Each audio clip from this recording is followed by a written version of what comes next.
No, don't want to watch the intro. And let's see. Here we are. Okay, let's start a run. Finally. New game. Start a run.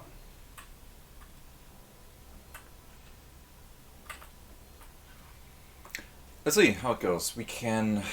I think there are some clues that give you an idea of how this seed, the RNG seed, basically is. What the status of the RNG seed basically is.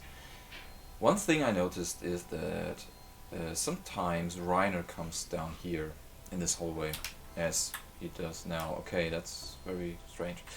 Maybe we can. Maybe this means that this run is also cursed, as the run before, with this encounter down in Drino that I just mentioned. That encounter that we want to get, but that is surrounded by other encounters that we do not want to get, and we have to make sure that these monsters that we want to fight, that they come out of this bunch of other monsters, and well, I don't know. It's really strange and really awkward. The best, however, the best input method for numbers incoming, which is this, and that was ironic. It was not serious, because it's really awkward to get that right. Well, not to get it right, but to get it fast. Hey, thanks for the follow. Pretty cool. Thank you very much. I really, really appreciate that. You can't believe me. That's great. That's really great. I did not... I can't do that. Okay. And I had to... I activated this Streamlabs thing, Cloudbot or whatever, just to see if... just to get to get these messages, so, because that's a lot easier to keep track on what happens aside the stream when you get that in the chat, because the only thing I really see is the chat and the game. There's other stuff going on, but I do not really keep track on that too much, because I have to focus on putting in numbers with the most awkward method that is available on the planet. Okay, in gameplay history, in video game history. So this week, also, if you might notice that I changed the splits a little bit, or you will notice as soon as I do my first split. No, can you manipulate that? Reach level 5. We don't even care about that, because we do not need any experience on Tom. The only experience points we need is on another character that's named Zira. So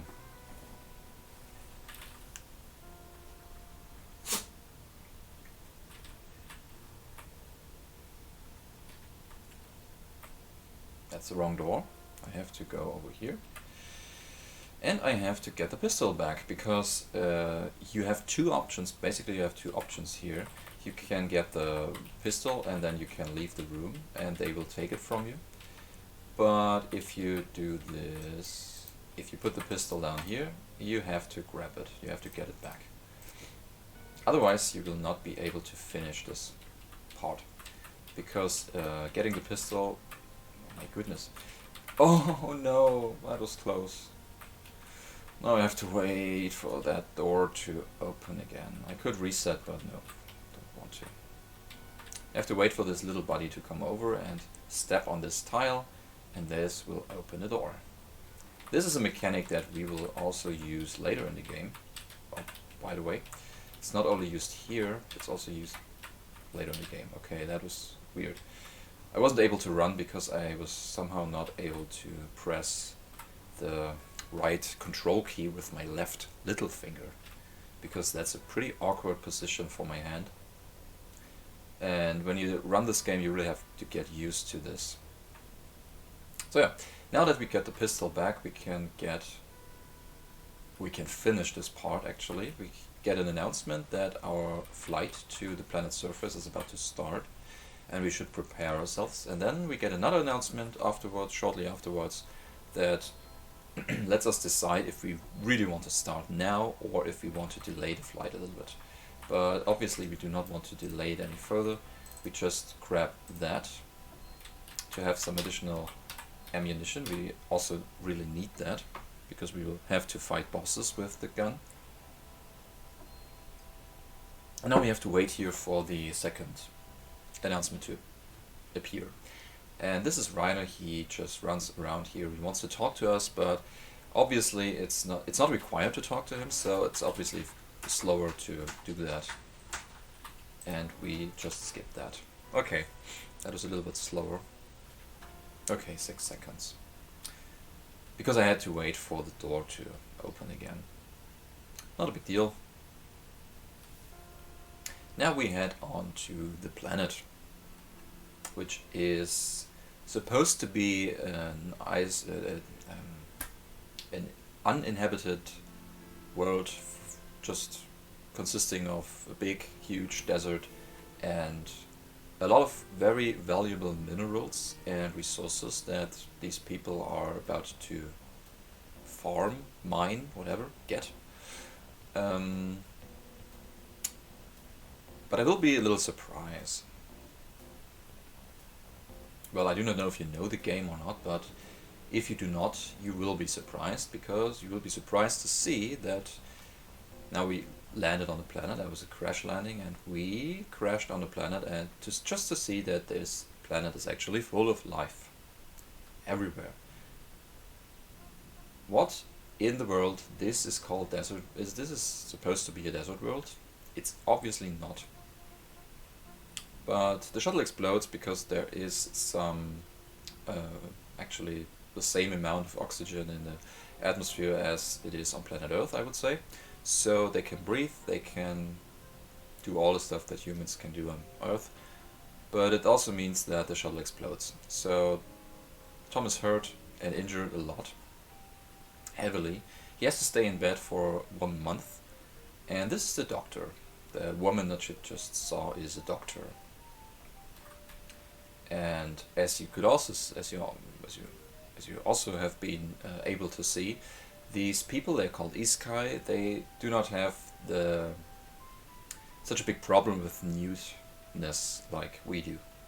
We human people do. So it's basically not a problem to run around naked here. For them. For humans it is, so that's why we do not do that. We just wear our basic clothes.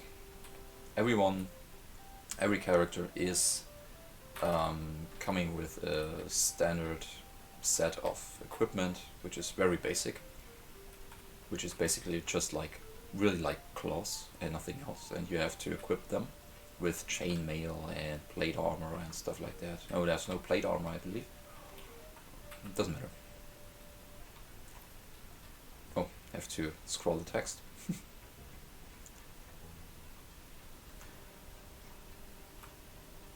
So this guy is the leader of this clan here. They saved us and they found us outside in the jungle. But we are not very friendly to them. We are actually pretty rude and impolite. So they kick us out, which is obviously faster than just walking out of the house. So we just do that to be faster. It's not a nice way to treat people, but it's faster. So we get some gold because we have been kicked out. This is the mayor of the city, or the leader of the president of the council of these people, and she gives us a little amount of gold just to buy basic equipment and to check the town, to run around the town and get some stuff, and to get to know a lot of people or something. And we have to wait here. This is a shop that we have to enter, and she also introduces us, or invites us to a kind of a party of one of her relatives, and we are supposed to go there. It takes place in exactly 3 days or something, they say. And well, that's why we proceed, or that's why we wait for exactly 3 days and a little bit of additional hours just to make that shop open, because at nighttime these shops are closed because they have a day and night cycle. Now we steal a rope here. If we can do that, please, thank you. And I have to make sure to not get an announcement that this party starts to take place. Otherwise I would be pretty much, I would mess up the cycle completely. And I also have to buy a lockpick. I can do that, I can afford that. Now I do not have any gold left, which is not a big deal. Now I have to wait for this party to start, and I've done with shopping. Okay. Why did it take a little bit longer? I don't know. I don't know what I did wrong. Anyway, it turns out that this is the leader of the magic guild in this town, and he got shot just now. By, another surprise, by a human being actually. A human being dressed a little bit differently than we are, because he's not from our spaceship, and he didn't arrive here by using a spaceship as we have. This guy belongs to people that are living on this planet or that came to this planet 2000 years ago, and they came there, as I said, not by spaceship but by magic. This is something that we will learn on the next part, the next segment, which takes place on the next continent. And the people living here on this planet are actually Celtic people, or ancestors of, or their ancestors have been the Celtic people that have been living here on Earth, so to say. Let's put it that way. That makes sense a little bit. Okay, now we are in this guild, the Jikas guild, I believe they're called, the Magic Guild. And this is Sira, our next party member, but for now we are only accompanied by Dura. This is this guy. Dura is really important for the run, also Sira. These are the main protagonists in the speedrun, I would say. And you will notice that later. Dura has a very high speed value, which is pretty nice because he can outspeed almost all the enemies that we encounter, which means that he can escape from battles before the enemies have a chance to hit him or hurt him. Which is very nice, because we do not have to worry about dying or losing the run to an encounter that we would have to escape and we get killed, and yeah, we do not have to worry about that at all. The only thing that we have to make sure is to defeat certain enemies, because we cannot just flee from every battle. We also have to defeat certain enemies, especially bosses. We have to defeat 2 bosses. We have to defeat 1 enemy, and this fight is coming up very soon. And we have to defeat a lot of demons actually in order to level up Sira, our next party member. But more of that later. And there's a very specific reason for that, why we are leveling up Sira so much. We have to get her to level 12, because level 12 has being level 12 has an effect on her in a way that she can learn a certain spell that we need to defeat certain bosses. Please don't die here. I think on the way out we can die here, so I think I will make sure to save there. Also, I have to make sure to do a couple of safety saves on a certain part of the run, because last time I did runs, the game started to crash occasionally, which is obvious. No. You have to select attack again. Oh my goodness. That was a very slow fight, but no, actually you get it. Please. Okay. There's a specific reason for that. Can you enter the building, please? Now open the character screen, use a torch, make him leader, lead the party, and go into the building. This is another 3D dungeon. The problem with this is that movement in 3D dungeons is awkward, as you could see on the Toronto back in the day when I was there. But this time it's even worse because I can get stuck on almost every corner here because of these plant structures. Also, I have to make sure to do this and to be perfectly aligned, actually. That's not gonna work, I believe. It does. Okay. We have to follow this path to connect these two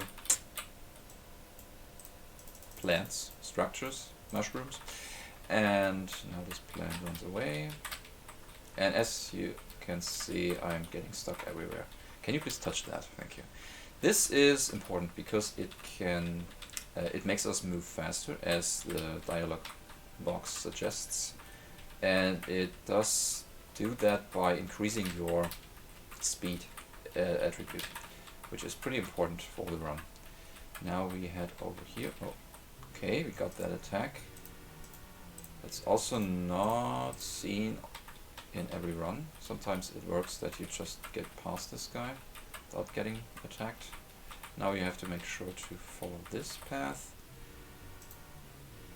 And I will do a safety save very, very soon, because this is, I have to go around that. I have to use that meat here, because you cannot get around that trap there. And stepping on that thing will basically kill your entire party. Cannot survive that. No chance. Now I have to get through this thing here. I obviously do not have anything that prevents me from getting killed here, but I still can make it because I do not need Reiner anymore, and we can just get him killed. Not a big deal. Now we have Tom. We have to make Tom leading the party. To go over here, I have to keep to take the right path on the right side, and now we have to manipulate this thing. Tom gets hurt a little bit, and we have to kill that creature, which is actually a bad thing. Drew also does not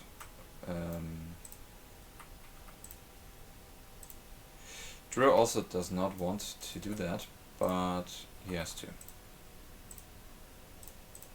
He has to follow my orders. Yeah, this guy is actually a former leader of the Magic Guild, because this is also the former Magic Guild headquarters, guild house. And now everything in here is dead, which makes escaping this place or getting out of this place a lot faster. As you can see, I am only struggling with these edges and corners on the walls, but everything else looks promising here. Okay, we are done. No, we do not need another safety save because Drew is still alive. Tom can still die as it happens right now. You can die by walking that bridge. Also, he's still alive, but actually not. That's kind of strange, but doesn't matter. As soon as I enter a building or house or a town and get back onto this map, the game adjusts for that. And now these cattle creatures are in the way. Doesn't matter. Okay. Oh, it's getting dark. That's a problem. I need to arrive at a certain time because I have to do something before I continue. Hopefully I can still make it. It's pretty late. I have to do that. Why is... Okay, this is strange. This is very strange. I have to enter that and I have to steal something. And it works. Okay. We do a little glitch here, a cursor glitch. As soon as you stop moving, you can move the mouse a little bit in the direction you are moving into, and then you can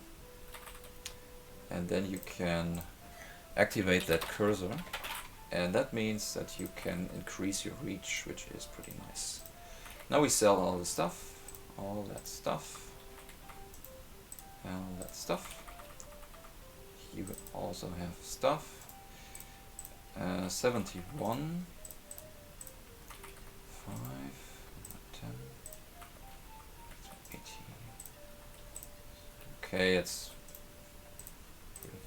pretty much okay, enough. Got a lot of gold there, and the game just kind of freaks out. Okay, never happened before. And also you get this. Sometimes you can get around her by walking fast enough, but sometimes she just hits you and talks to you. She's actually pretty kind. She wants to show you around, she wants to show you the building and wants to introduce you to everything, but we do not want that. We are doing a speed run here. Nope, you are the right person. I want to get you. Thank you. And you have to also have to remember how this guy looks like, and I have to do that. Normally Tom is still leading the party here, not this time, so I'm taking it slow here. I have to show him the dagger and he attacks. For some reason you can just flee this fight and it will count as done, finished, solved. Situation solved. Also Tom has a nice little emoji on his face. That means he is ill or something, that he is inflicted with some kind of status ailment, but we do not care, because it's the only thing that can happen to him is that he is intoxicated by touching this structure, this blue crystal structure. He got intoxicated, and I do not know. I really don't know what this means. Now we have Sierra in our party, and we have to leave this place. Yes, we want to leave, yes, we want to leave, and that's it. And Tom will stay intoxicated for the rest of the run. Why did I save time, and how did I save time? I have no idea. I don't know. Maybe I messed up a little bit on the last time, but I don't think so, because I had to switch the dagger to draw, but I don't know. This game behaves strange sometimes. Also, they do not waste any time. They have to travel for a couple of days to the next continent, and they are introduced to their language, because this is the island of the Celts. Celtic people living here, speaking Celtic language, which means we have to learn that to be able to communicate. So this is the next continent. As you can see, there's no technical things and no machines and stuff. The only thing that these people do and believe in is magic. And magic kind of takes the place of electricity in this world. So this is kind of a thing. So if you play this game casually, which I would highly recommend you to do, you will get to know the lore, basically, the background and background story, and also the reason why these people are here and why they had problems on planet Earth back in the day, 2000 years ago. So it's pretty interesting. The story and the plot and the background and the lore is very, very interesting in this game, so you should really do that. I would recommend that if you are into that kind of games.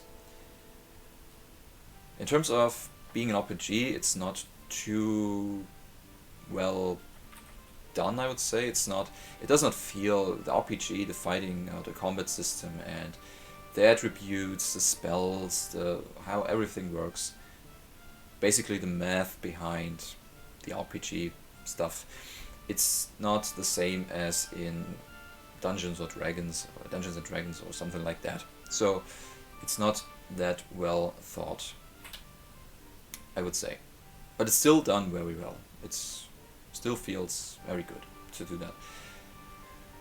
You can level up your characters. They have hit points and spell points, but you cannot and they will increase. These values will increase when they reach higher levels, but their attributes, their status values, and their abilities will not change or will not increase, which is kind of a bad thing, I would say.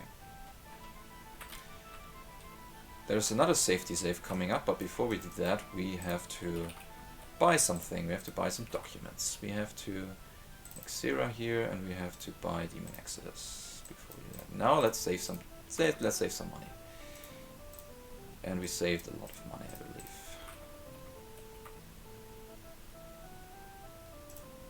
Let's buy that. We have a lot of money left. We're done here. Bought some demon spells, pretty nice. And now we head into the depths of Drino, which is a dungeon that we have to face, and we have to do that in order to find someone. Because what you're actually supposed to do here is we have to find an amulet, or we have to get an amulet. These people only want to give us the amulet when we talk to a certain person who is responsible for doing the amulets in this world, in this School of Druids. And can you please die already? No, you cannot. Save the game. Yes. Can you please die? Now we have to...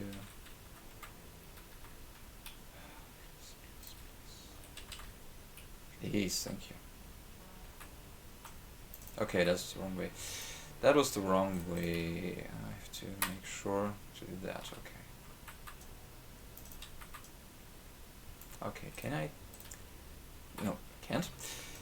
I make sure to kill everyone, because without any characters it's much faster to flee or to escape from battles.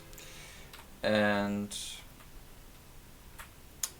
the reason why Xera is the only one who is allowed to live is that I have to level her up, as I said before. She has to reach level 12, and she will do after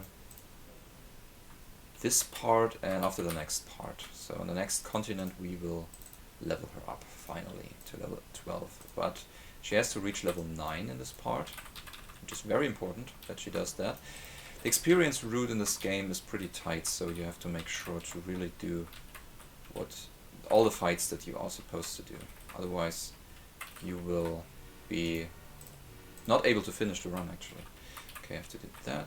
Can you please get me through here? Thank you. I was a little bit confused about what direction I have to go into. That's wrong. That's wrong. That's wrong.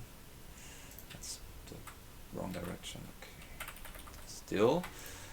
I never get that many problems here. But this time. Okay. Not a big deal.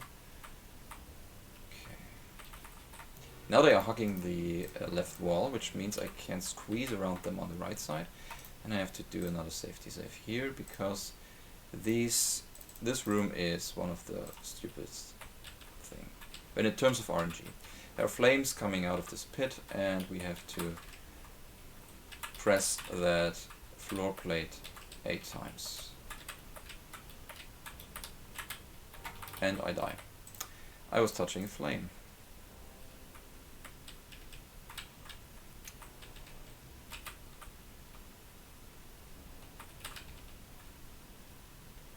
On.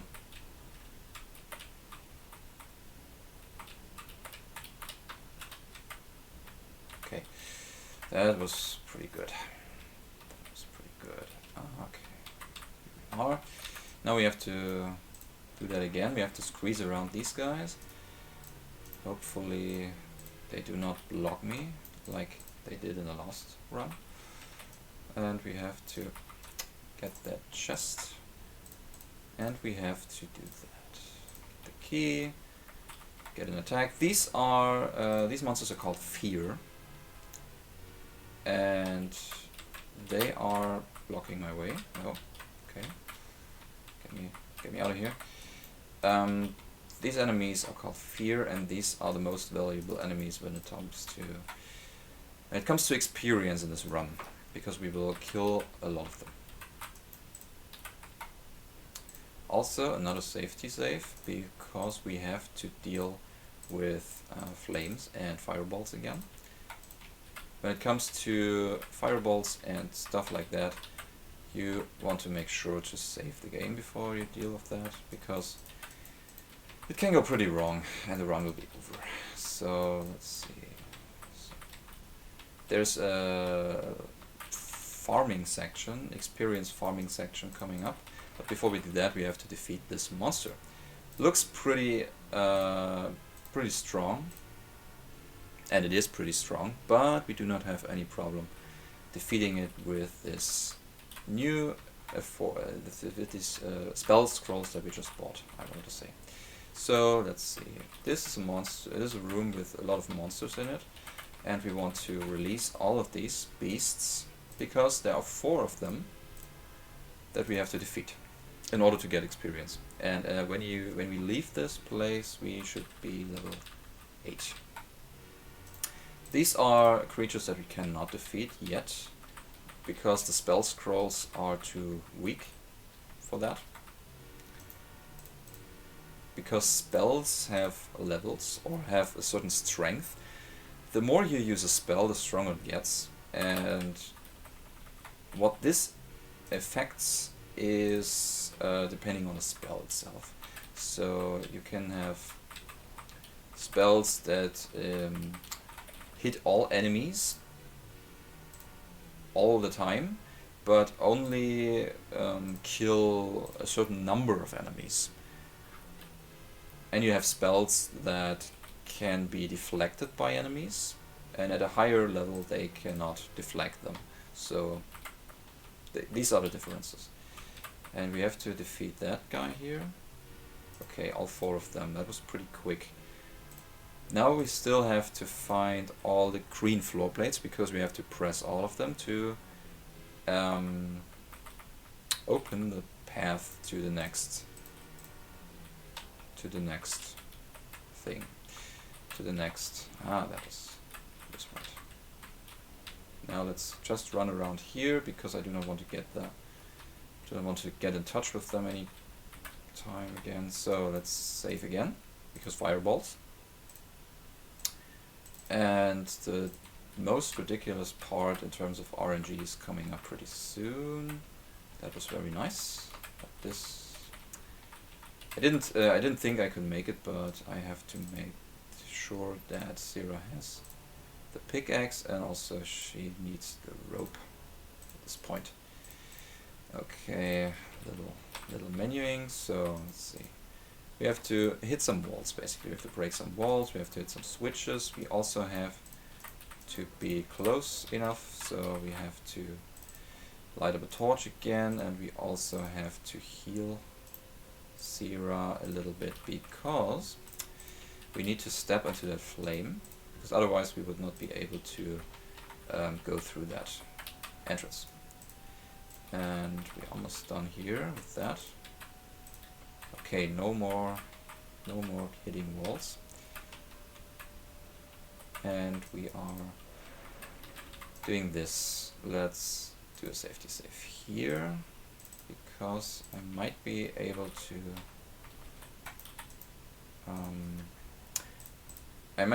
manipulate RNG a little bit. Okay, let's see. I have to get all these things in my inventory. I cannot. Let's put them away. We do not need banished demons anymore, I believe. Oh yeah, that looks promising. Okay, let's see. Yeah, pretty nice, pretty nice, pretty nice. Should have saved. Should have saved again. Okay, let's... Fight can go pretty wrong. But I think this is gonna work. Oh my goodness. I got pretty lucky here. As you can see, they can move before they get their turn before Sierra is able to do anything, and now we are at level 9. Oh no, I don't want to fight again. Okay. It's pretty close. That creature was pretty close. And rope, use the rope. Pull myself up and use an... Come on. Are you really that far away? No, you don't. Not. And I will do another safety save just in case, because it's hard. Sometimes you can touch that wall over there, and you're supposed to squeeze around that. Pretty nice. That worked. I have to select the right thing. I was stuck a little bit. So yeah, we are supposed to do that, and you can get pretty unlucky with that fight that I just did, because sometimes they use a spell that panics you and lets you flee from battle. You are practically unable to do anything. And now we have to fight again. Let's make sure to not die here. Let's heal up and use Demon Exodus again. But I think they cannot do anything. These are Fear 1, so these Fear enemies, they have they come in 3 tiers. Most of the enemies do that. And tier 2 or Fear 2 and 3 are faster than me right now and stronger, and they can I cannot deflect their spells. So this is also the reason why I saved a lot of time, because I had to reload the save over and over again in the last run, because I got pretty unlucky there with this fight, because they kept doing using the panic spell to let me flee from the battle. They kept killing me with fireballs and stuff like that. But this time I got pretty lucky, and it was very, very, very, very good RNG there. Actually, it was kind of the best RNG. What am I doing? Do not want to go back. So now we have the next problem coming up. It's nighttime. And nighttime means that people tend to go to bed and sleep. But we have to talk to one person in order for him to bring us to the next continent, because he has a ship. Somehow it is not very wise to try to talk to him when he's asleep. So it's actually not, you're actually not able to do that. You cannot talk to persons that are asleep. So what do we do? I'm not sure. I still didn't find anything to solve that problem, but in my first speedrun that I did, and first complete speedrun that I did, I didn't have that problem. I do not know why. Maybe I took too long down into Trino, so the time was we had a certain time of day that allowed me to talk to that person. Maybe it was daytime or something, but every time I exit Trino, it's nighttime and he's asleep again. Let's wait for him to get up.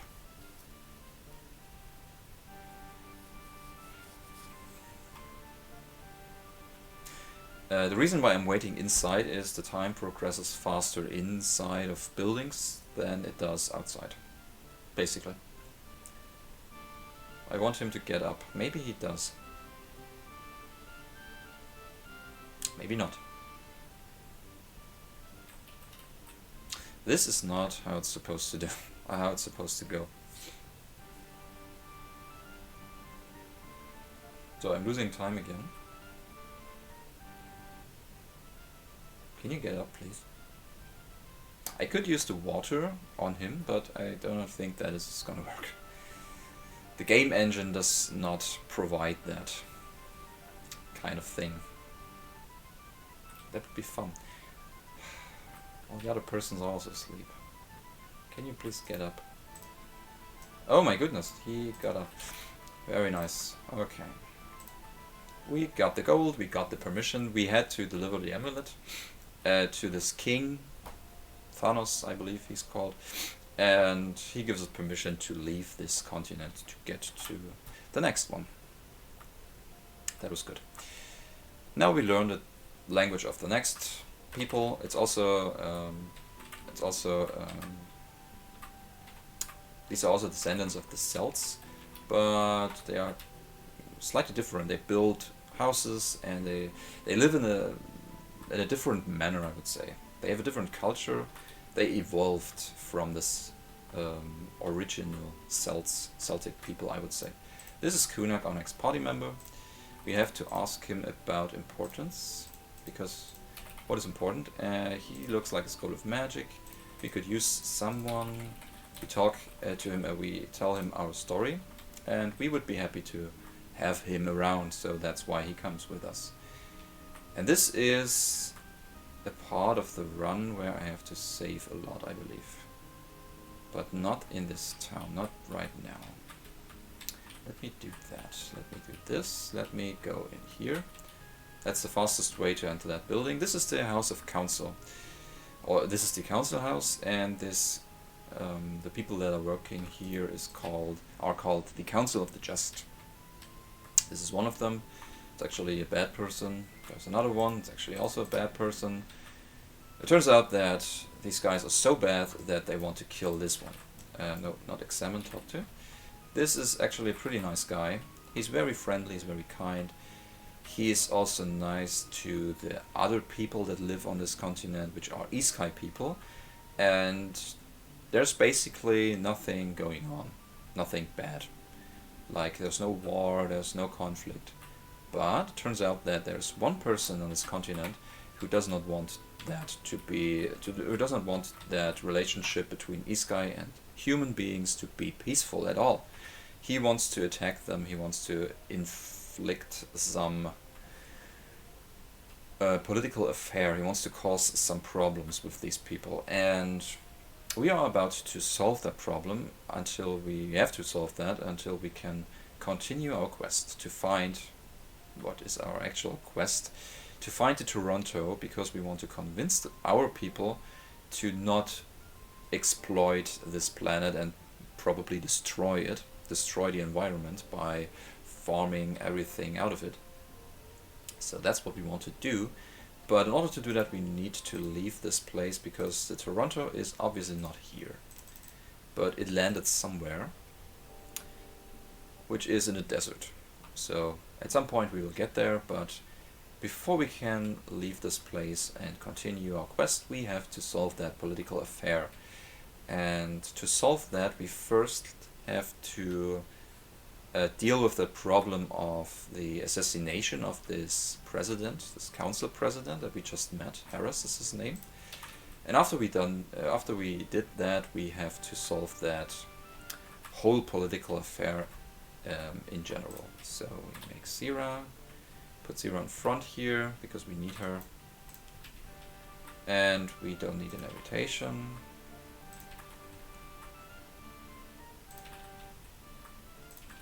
We have to convince him to let us through. There are two options here, actually three. You can be very polite to him, and then he will just say, okay, you gotta leave. I cannot do anything about that, about you. I do not know what you want here, and please leave. And he will do that. So that's not what you want. The other option is that you can be very rude to him, which means that he will start a fight. And he's very strong, actually. He has lots of hit points. He has very good armor and equipment, and it's very hard to defeat him casually. But we do not want that either, because it's slow. It's kind of slow to fight him, and yeah, we would have to defeat him, which is not possible at the moment. We have to go here, we have to go. Can you stop? I have to find my way through this dungeon here. Thank you. No, it's not the right way. I cannot make it. I cannot say exactly where I am looking at, what I'm looking at, and which direction I am facing. So that's the point. That's the problem. But we are almost there. So we have to find a document. Piece of document that proves that there's one person that is trying to trying to cause a war here, that this one person is actually exactly doing that, causing a war. And we are about to prove that with a document that we have to find. The first piece, oh, I have to split here, because I already found the first piece. And we have to find something else before we get there. That's a new strategy, by the way. We have to find a speed amulet. And the speed amulet turns out to be a very good item when you want to go fast. No, that's not right. When you want to outspeed enemies, and we have to outspeed certain enemies. Okay, I was confused, but that's right. That's the right direction. There you are. Doesn't matter. Have to go over here. Yes, that's right. To go over here, and have to go down here. No, oh, no, that's not right. That's not right. Oh my goodness. That's not right, that's not right, that's not right. Can I leave this? I kinda messed up. Okay, let me make sure to not do that again. Oh my goodness. Okay, that was weird. I took the wrong way there. Doesn't matter. I can still find my way out, hopefully. We have to go there, we have to go this way, we have to go over there. Here we are, okay. And now we have to go in here, and this is the guy I was talking about. The evil person, he's called Kontos. And he's very busy preparing speeches for his people. He's kind of a leader for this people here in this village. He's not only the leader, he's also kind of a religious person that actually brainwashes all of them. So that's how he does his job. He uses his religion and tradition and his speeches to brainwash all these people, to convince them that these kind of people are bad persons and that they have to attack them because there's a shrine. These Isekai people have a shrine. And in this shrine, oh, I forgot to save here again. Maybe I just saved before Sri Malinar, okay. Should be fine. These Isekai people have a shrine, and the shrine, nobody's allowed to enter that shrine except Isekai people. So that's very suspicious, so he says. And there is one particular event that was not taking place so long ago. There are demons coming out of the shrine, so they say. So it seems. There are demons in front of the shrine, that's true, but it's not true that they are coming out of the shrine. But Kontos always talks about that and tells everyone that that's the case, and he wants to convince everyone that this shrine is the source of evil monsters, evil magic, and that they have to destroy it. The real reason behind all that is underneath the shrine, in the ground of this planet, of this Earth, there are materials and resources that Kontos needs to perform certain magic, or to perform certain investigations in regards of magic. New magic tricks and new spells he wants to create. So that's why he wants to attack the shrine, to get around that taboo that prevents people from entering it. So yeah, he basically wants to get to these resources. That's the source of all problems, actually. And we are here to solve that problem. But before we do that, before we get this other piece of document that provides proof that Kontos is actually this evil person that he is, we have to leave the city. We have to do stuff. We have to prepare a little bit of stuff here. We have to meet people. As Meltos indicates, we have to go back to Darius, his friend that we just met. in this little hut above Kontos' hut. So this is not an enemy, this is a person. I want this Warniak to go down a little bit so that I can outrun him. Very nice, that I can get past this guy. So very nice. Yeah, that's basically what we are about to do. And as I said before, there are two plots or two parts of this whole storyline here. The first part is this assassination thing going on, and we have been just informed about that. So there are rumors going on that Harris is about to get killed by evil persons that have been infiltrating his council, which is true, and obviously also Kontos is behind all that, but I do not think we cannot prove that in particular. But this other thing we can prove with the document. But before we get the document, we have to solve that problem with Harris and the assassination. Unfortunately, there are obviously two options there. You can go back to Harris, tell him that there are rumors about him getting killed, that he's about to get killed, and stuff like that. We can warn him, and he will keep his eyes open, and he can actually prevent this from happening. But this would mean that we would have to go back to Belovena, talk to Harris, go back here, talk to Darius again, go back to Belovena, talk to Harris again, because he's so thankful and relieved that he is still alive, that he wants to reward us. But that's obviously slower than just talk to Darius. This precedes the story in a way that the assassination takes place. So when you warn Harris before the assassination takes place, he will survive, obviously. So you have to go to Harris, warn him, go back to Darius, and talk to him, which triggers the event that the assassination takes place. Then, after that, you can go back to Harris and get the reward, because the assassination is over.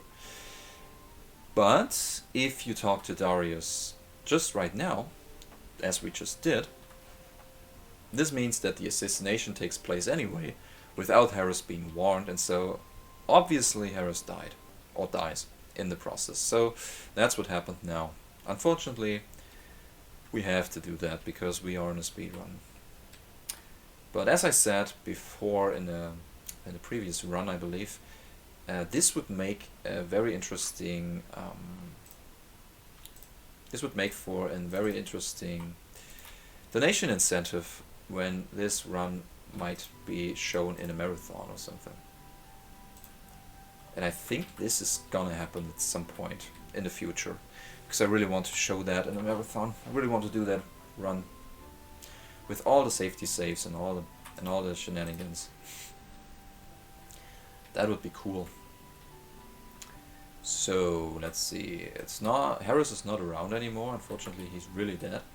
And there's a new president of the council. That's this guy here, and we have to talk to him because we have to finally, after the assassination takes place, we have to convince ourselves that this is actually the case. So we now know that the assassination is over. We also know that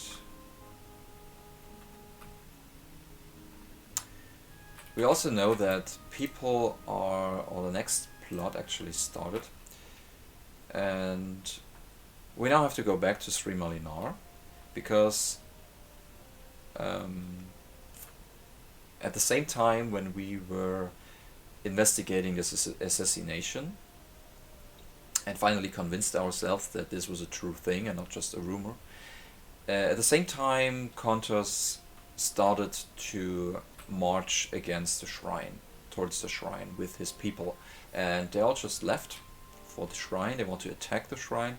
The Iskrai people also left their city to defend their shrine, by the way, obviously. And yeah, that's what happens. So we have to save here, because the game, as I remember, if I remember correctly, back in the day this game had this little glitch that somehow sometimes it crashed on this screen transition. Also in the last run the game crashed on various occasions especially in Sri Malinar, also in Contest Dungeon, so I have to take safety saves all over the place here. I do not want to crash. I do not want the game to crash again, because I do not want it to start over. I really want to finish the run with this new improvements, with these new improvements that I've just found. Well then, we head back to Sri Malinar and finally get the next piece of document. And now it gets daylight, and we have daylight again so that you can also see something.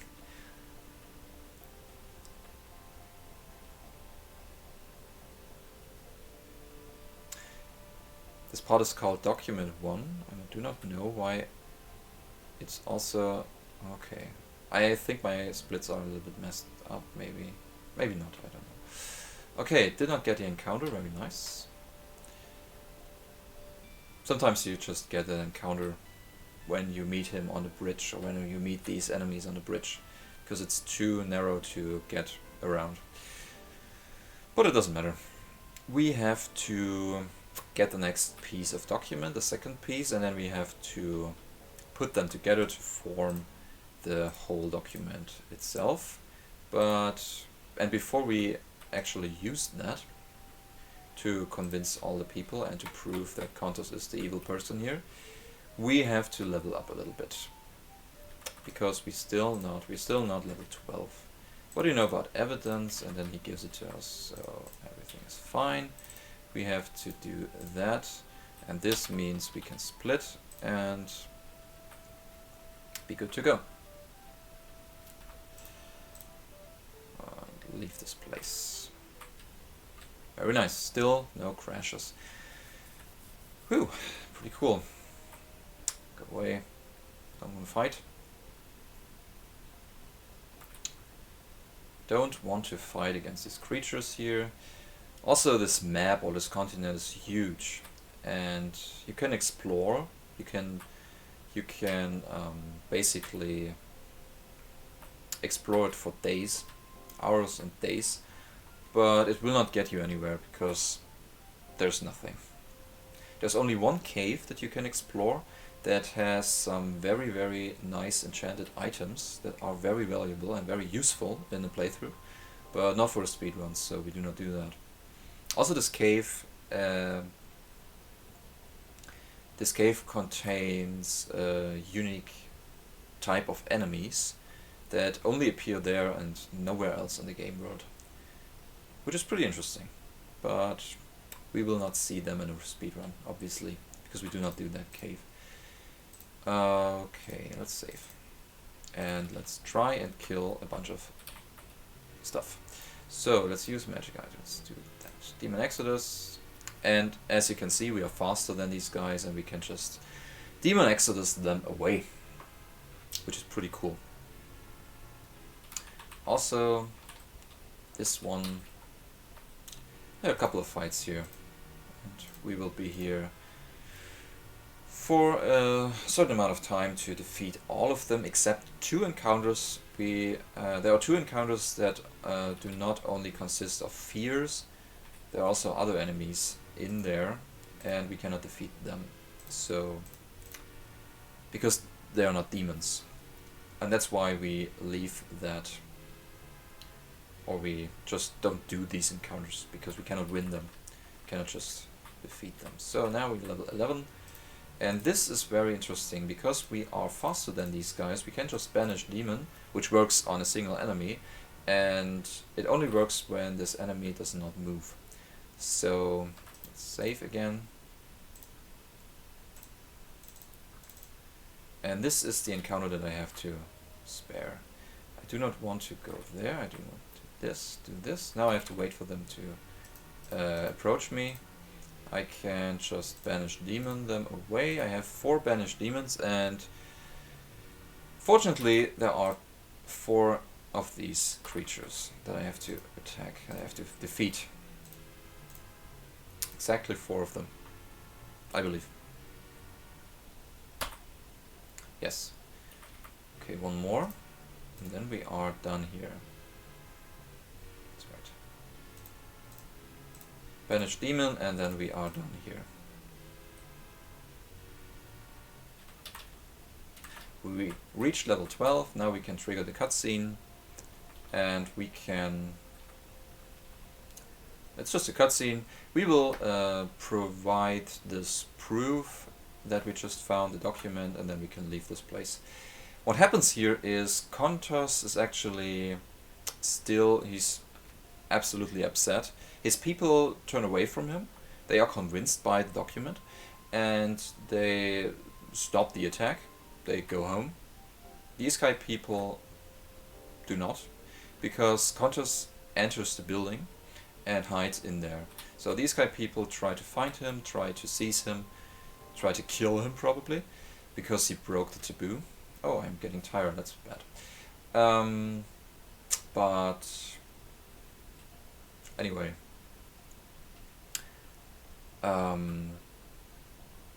you still solve the solution. You still solve the political affair. There's still a solution. The war is over. You prevent everyone from killing each other. So everything is fine in this world, on this continent.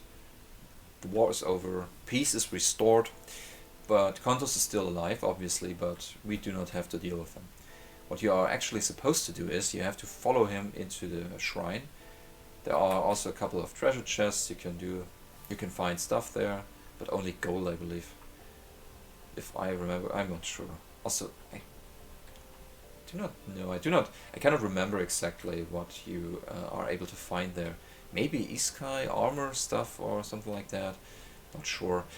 But anyway, it's not possible to go around that tree on the left side for some reason.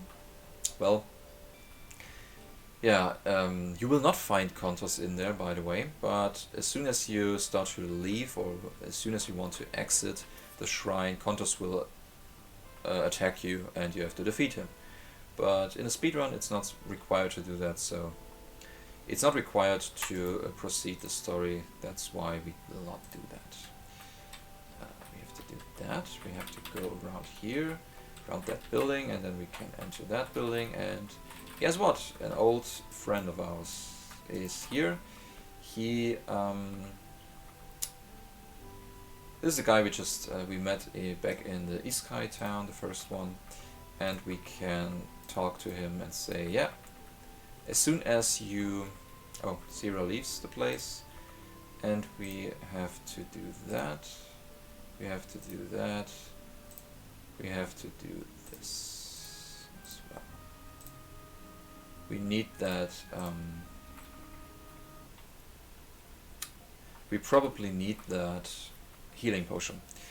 So now we can leave this place because the political situation is stable again and stabilized, and we can watch another cutscene. This guy is actually 800 years old or something like that, which is pretty interesting. So there are Iskai people that are older than you would expect. Normally their lifespan is about, I don't know, something around 30 to 40 years, I believe. They cannot get older than that, if I remember correctly. But they have some kind of magical ritual that they can perform to put their own consciousness into another body, basically. So they do that with newborn children, with the permission of the parents, so they say. They are only allowed to do that with the permission, and then they transport their own consciousness into the mind of the little child, and so they can live another life. And they can do that over and over again if they are allowed to do that. Okay, now we have to enter this cave. Not now. And we will be leaving behind another party member. We get another party member, a new party member, which is Harriet. And we will leave behind Reiner. Finally we are getting rid of Reiner, because Reiner is the worst character in the whole game, and we do not need him anymore. We never really needed him. So that's how he's gone. He's he will be staying back there, and we have to go and get to the Toronto finally, because we still want to talk to our people to prevent them from exploiting the planet too much and destroying the world that we just got to know better. And we Tom actually kind of fell in love with this world. So we have to find the Toronto. It's somewhere down there. To reach that point where the Toronto, to reach the landing site, we have to go through a rock tunnel. And I think I will save before that. I do not know if this can go wrong, but I'm not sure. Let's just save anyway, because why not? This is the rock tunnel. Then you have to find the entrance. You have to do something against the darkness, and then you can do that. Okay. That was confusing. You have to follow that path down there, and now we have been turned around, which is bad because you can lose track on your direction, but that was right. Okay, you can finish that rock tunnel with only one encounter, but not this time. Please get that. Okay, please enter that. Okay, we are done with the rock tunnel. It didn't take too long. Okay, and now we are brought to the Toronto. There's a shuttle picking us up, which is nice. Tom still believes that he can solve the situation by just convincing his people to not do any harmful to the planet and to the inhabitants. But it turns out that this is not as easy as he thinks it would be. It turns out that it's actually impossible to convince anyone, because all of these people are kind of brainwashed. They are not allowed to leave the Toronto to make their own experiences with the inhabitants and the world itself. But they also are not going to believe Tom that there's something wrong here. And all of that is triggered or is controlled by the AI that controls the whole ship. So these people are deceived, and they do not know what they're actually up to do here, that they're actually destroying a world that is full of life, and nobody knows that. This is actually a good opportunity to take a bathroom break, and I will just do that and be back in 3 minutes, because that's how long it takes to get out of here.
I'm back. Marvelous. So we're still waiting here, still sitting here and wait for something to happen, which is actually, yeah, we need to wait for someone to help us out of here. I should have brought something to drink, maybe.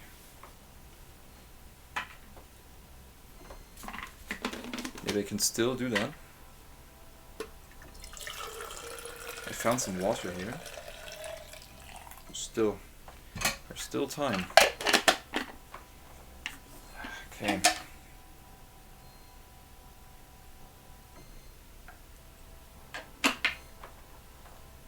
Good old watermark.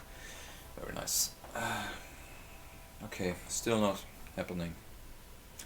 Oh my god, how long does it take?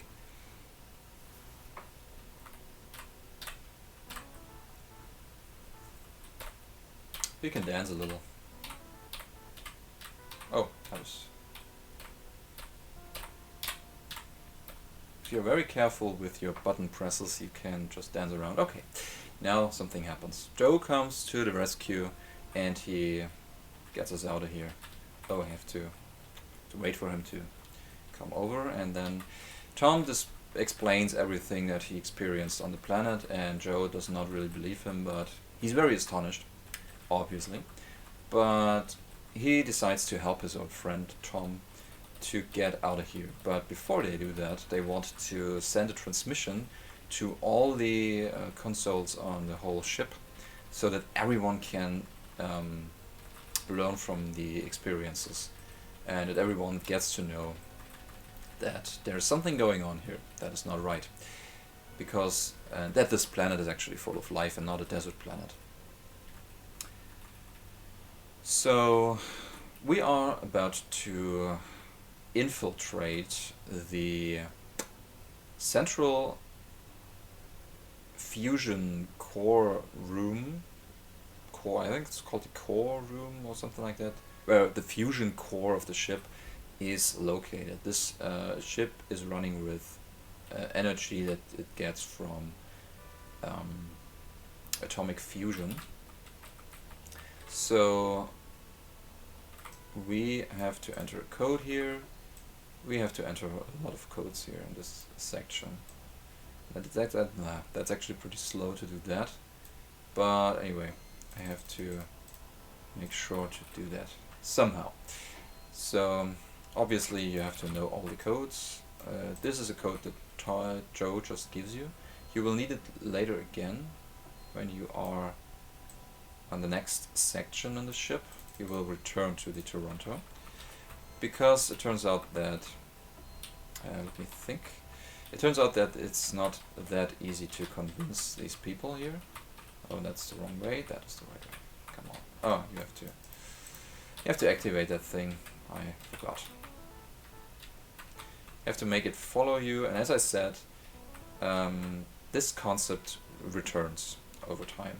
So these floor plates are only accessible by these robots. They can press them. They can do that. I have to do that. And then I have to go down here and I have to do that. And then I have to do that. Okay, I can remember that. Okay, that's nice. That's nice. Yeah, the lights turn off. Okay, we have to do that. Okay, basically I know what to do.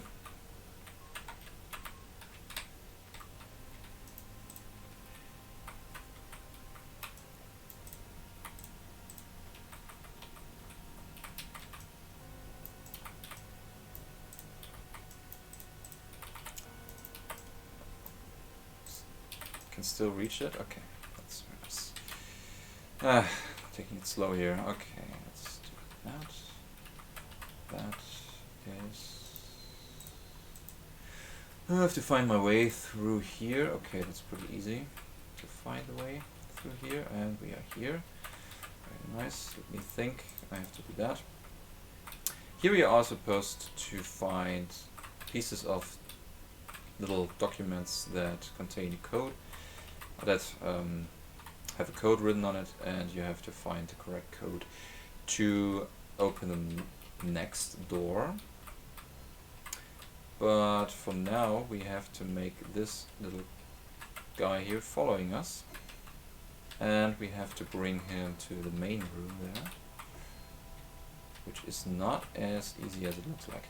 So we have him to follow us over here, because again, the floor plate mechanic, we have this little guy to step on all these floor plates, and we want to do that by just running over here, and he will follow us and open the door for us. Now we can proceed, and here we are to enter the next code. You have to find that. There's one spot where you can just do that and be good to go. Very nice. And here is the fusion reactor room. And here we find a console that we can just hack and try to put our transmission into the transmission system of the ship. But we are interrupted. The AI does not want us to do that. They prevent us from getting our transmission sent. So we decide to leave that place as fast as possible, because we do not want to get in jail again. Our way is blocked by an AI body, and Tom got a little present from the G Cantos, a little stone that is put on his skin and cannot be removed. But when he uses that stone and touches it or something like that, he can cast magic, because yeah, that's what he did there. He could use that stone to cast a fireball, and obviously fire is something that harms these AI bodies and robots, so they are vulnerable to fire, basically. The next part, we get a little cutscene. They have to make plans what to do. Of course, the inhabitants of Albion, especially these guys here, the G Cantos, they are kind of responsible for the fate of this world. So they want to save their own world, obviously, and Tom and the party members as well want to help them and want to help this cause. It means that they make a plan that they want to create a very strong, powerful, magical artifact, which is called the Seed. And with that seed, they want to... Let's just save the game. With this seed, they want to again infiltrate the Toronto and put that seed into the fusion reactor. And that should do something. That should activate the magical power of this artifact and should do something to the Toronto. Maybe destroy it or turn it into something else, transform it or something. So this is what we are up to do now. But before we do that, before we can do that, we have to buy something. No, we have to find 2 pieces of knowledge. 2 pieces of knowledge that we need to bring back to the G Cantos so that they can perform this magical ritual that creates this seed. Because they do not have enough knowledge, because they need to know how to control, how to transform metal, great amounts of metal, because the Toronto is made of metal, obviously. And they also need to find a solution to control huge amounts of energy, which is the fusion reactor itself. They have to make the artifact in a way that it can use the power of the fusion reactor, which is a great source of energy. And so they need to have that knowledge about great sources of energy, basically. Yeah, this is how this should work. But before we do that, we have to find these pieces of knowledge. The first one is located somewhere here. There's one guy who has that knowledge. It's a scroll that he should give us. This is the right one, I believe. Yes, that's the right person. We have to ask him about a key. So we need a key. There's a dungeon here, and down in this dungeon on the lowest part, on the lowest floor, there is some guy on the bottom floor. There's a guy that has this knowledge, but we need to prepare something before we get that. I also forgot to split. We need to prepare something before we can get to that. We need to get that knowledge, and we need to find that person. For that reason, we need to enter that dungeon, and therefore we need a key. And that's what we do now. We have to convince this guy over here, to give us this key. I believe, yes, it's the right one. and we have to ask him about how if it's possible that we are going to be test persons for his for this dungeon. This dungeon is actually the cellar of this building here, of the other building, and it's actually some form of test chambers where they test their stuff. Can you please let me do that? Thank you. So now we have to do this little stealth section that I was practicing before a little bit, so hopefully I can do it this time.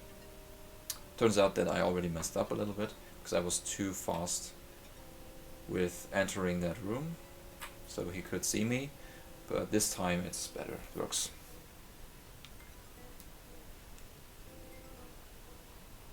Okay, good so far. He turns around again, and now I can slip into this niche and be good to go. Now we again have to wait for this cutscene to start. If you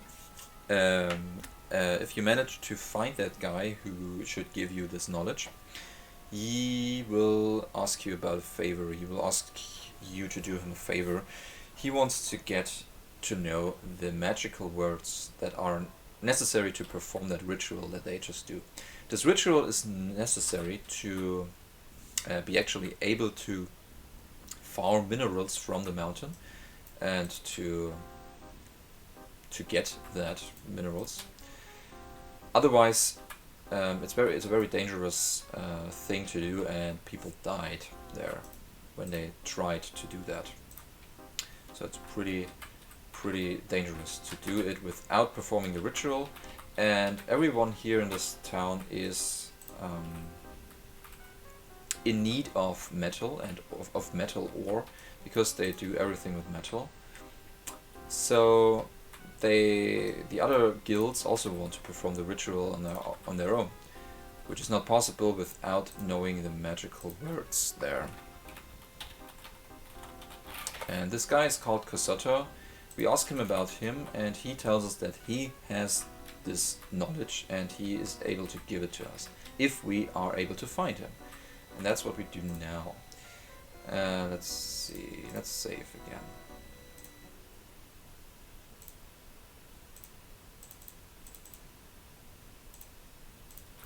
Let's actually do another save and wait for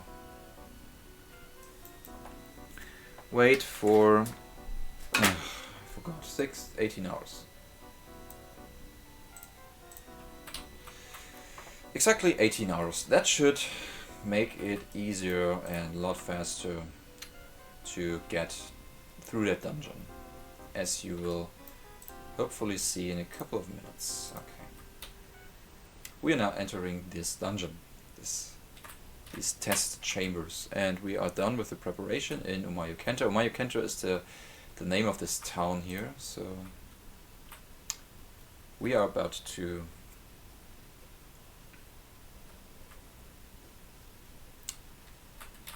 solve that dungeon here, and we had to make sure to wait outside for a couple of hours to just proceed the time to a certain amount, to a certain value, because it really depends on the time of day how fast you can solve this dungeon. The reason for that will come up in a couple of minutes, so stay tuned for that.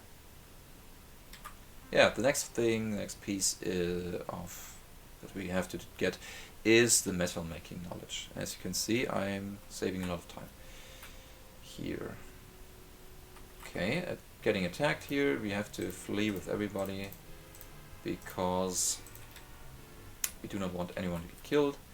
Here, because when these monsters kill you, they tend to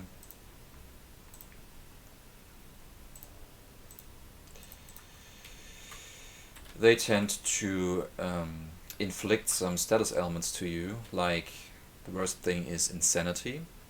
They can also poison you, they can irritate you, they can confuse you, I believe, but inflicting insanity is the worst thing, because it will affect you in a way that you cannot lead, that the characters that are insane cannot lead the party anymore.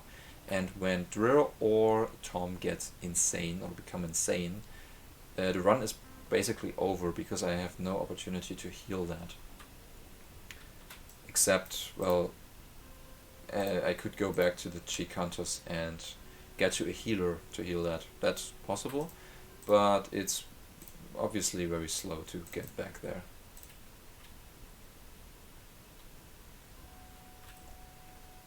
I have to solve this little riddle here, this little puzzle, and hopefully it will be, I will be able to get that this time. No, it turns out that, no, it behaves completely different.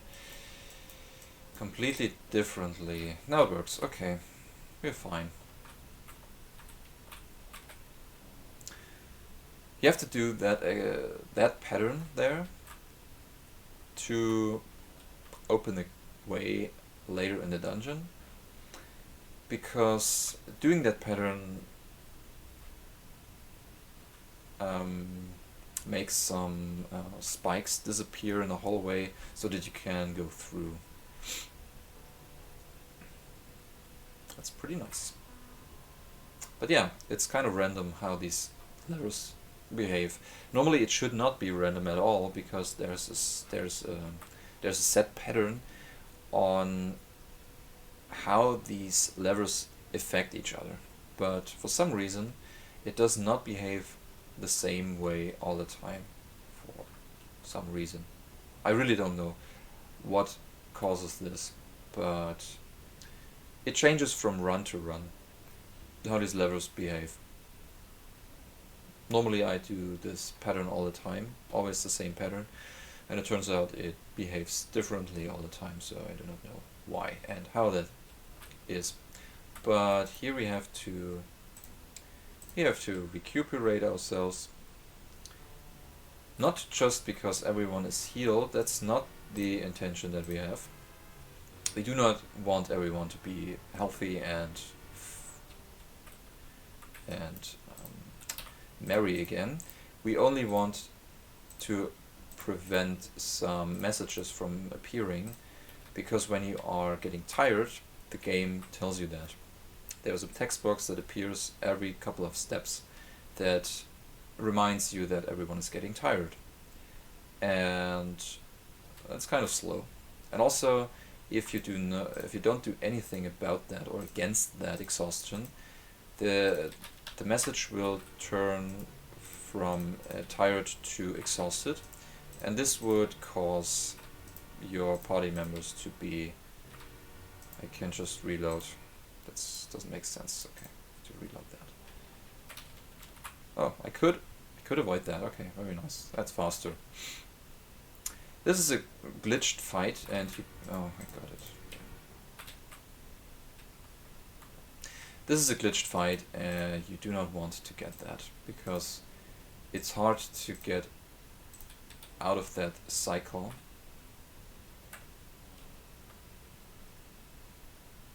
For some reason. Ooh, that's almost too late, I think. I'm not gonna make it. No, I cannot. Cannot do anything about that now.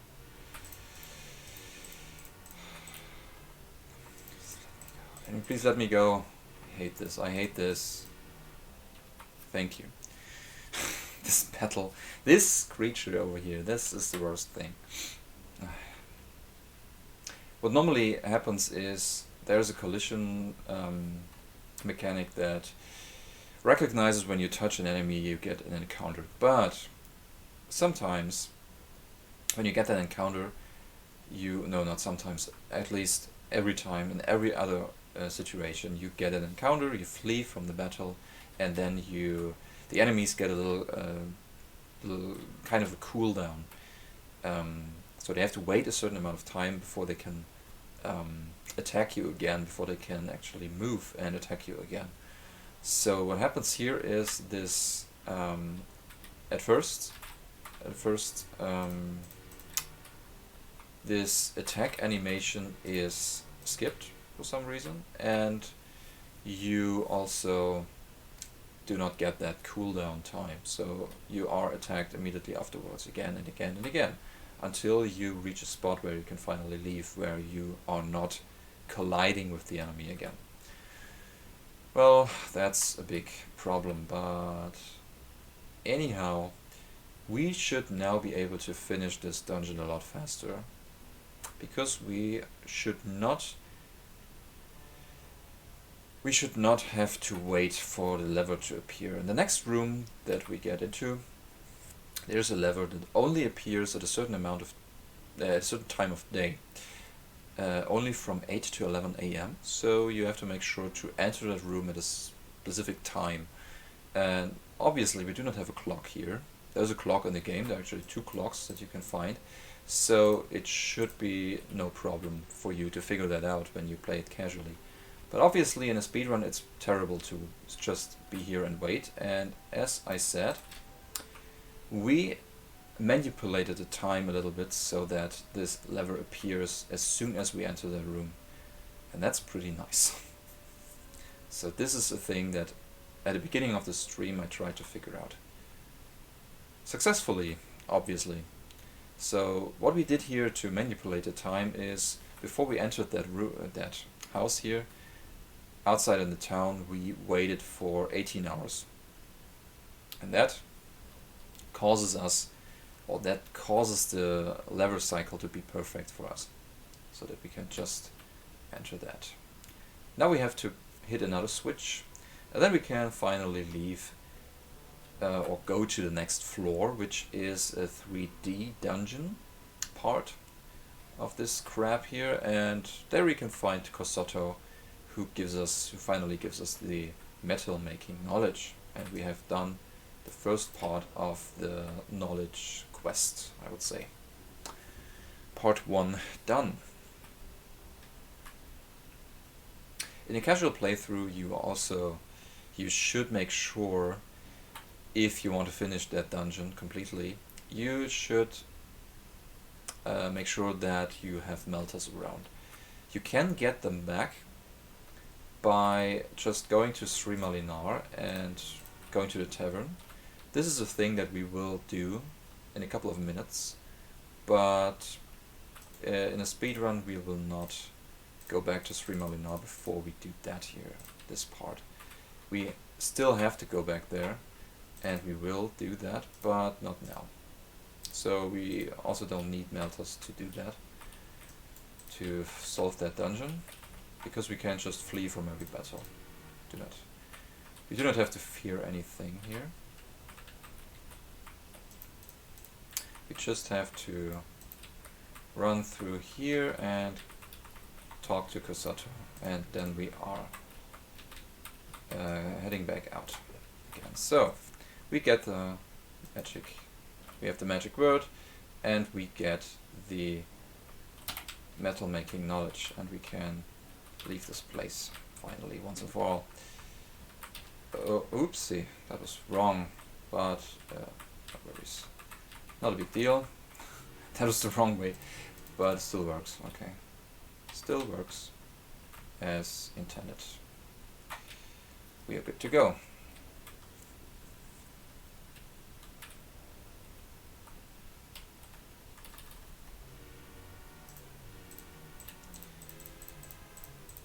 Come on, hit the button. Pretty cool. So now we have to leave this place, which takes a little bit of time to run around here. But now we are done with events that rely on a certain time of day. The only thing that occurs, and only once, for the rest of the run, is one situation where we still have to wait for something. So we will sit in a room, stand in a room, we will be in a room with another person, and we have to wait for that other person to leave the room, which can take a lot of time. But we cannot manipulate that, we have to just wait there. Is this the right place? No. Okay, I have to squeeze myself around these screen enemies again, which is harder from the bottom side. Maybe. Maybe not. This looks promising. Looks good so far. Okay, very nice. Only one encounter, that's good. That's pretty good. Now I have to squeeze myself around these Warniaks again, but I do not think that they are hiding in the hallway again. They should be in the center of that large room in the middle, so we should be fine to get around these creatures again. Maybe, maybe not.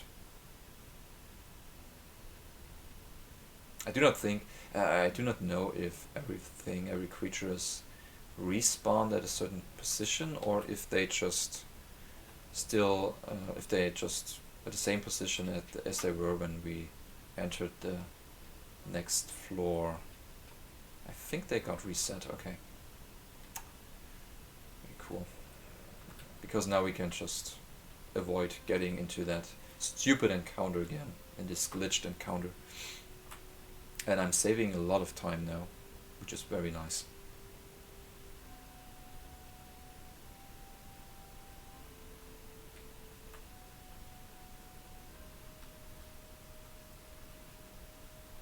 I really want this run to be... I really want to finish this run. I really want this run to be good and not cursed. And it wasn't cursed so far, so maybe I'm able to finish that. If I do safety saves from time to time, I should be fine.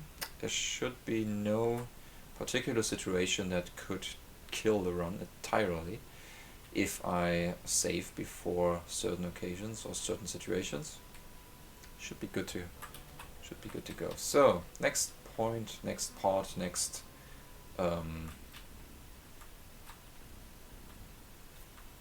next split, next thing we do is we arrive at Camulon. Camulon is an underground city that is inhabited by people that belong to a certain cult of assassins in this world. This is also the reason why we took that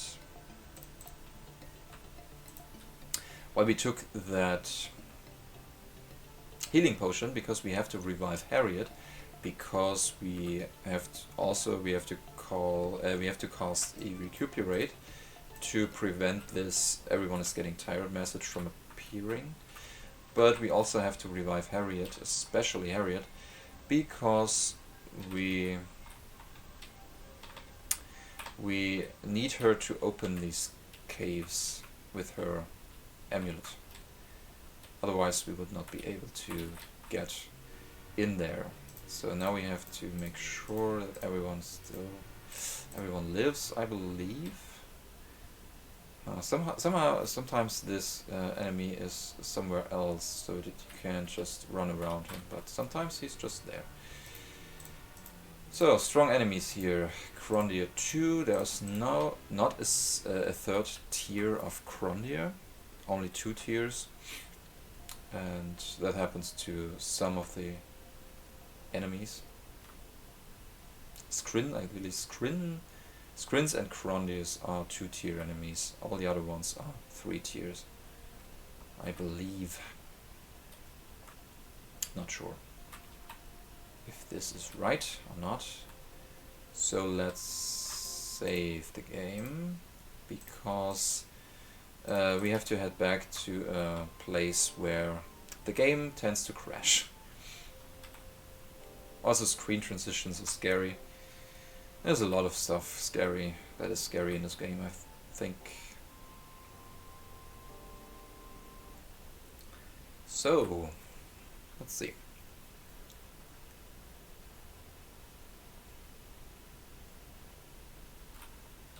Yeah, he's in a bad position. We cannot avoid that. Also, it's way too dark. I could not see that guy. Could not see that enemy. Wasn't able to see him. So, let's see. We go to Sri Malinar to get back Sira, and to get back Zira and Meltas, because we need Zira for the upcoming boss fights. There are only 2 fights that we have to do, and that we have to win. Only 2 more fights to do, and then we are done here. And then we head back to the Toronto to plant the seed and to be done with this game. No, wrong way. Do not have to talk to that person again. We have to talk to Zira, and they join the group again. So let's do that. Let's pull out the map and let's follow this path. Let's do this. Oh my goodness, that was wrong. I was heading the wrong direction. Okay, that's the right direction. It was just the wrong direction. Okay, we have to talk to that person. We have to buy that spell. It's called Thorn Snare, and this helps us. That's the whole purpose of leveling up Zira, by the way, to learn that spell, because this spell helps us to defeat the upcoming bosses. I want to buy something here. Let's use Drill to carry all that stuff.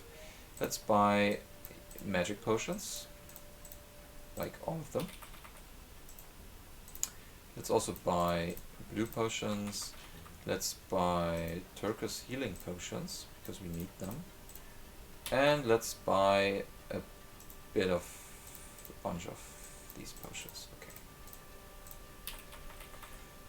Very nice. So we do not have any money left, which is not a problem at all. Absolutely no problem. We can leave this place once and for all. And we are done here. Now we make sure that Drill is equipped with the speed amulet, because we will need that in the upcoming dungeon. To outspeed a certain, well, actually one certain enemy that would be able to kill us if we are not faster than that enemy, if we are not faster than it. So this is how it works. Basically, this is not how it works. We have to flee. We have to flee, and flee, and get away. Okay.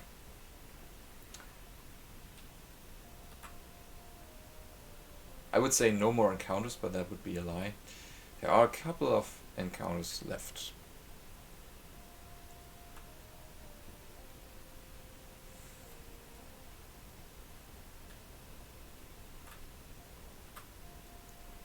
We still have a long portion of the run in front of us. Let's do another save, because screen transitions and stuff.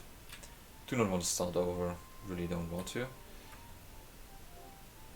We're almost done with the run. There's only one dungeon left, and then we have to go back to the Toronto, which is actually a very short part, very short 3D part that we have to do, and then we can finish the game.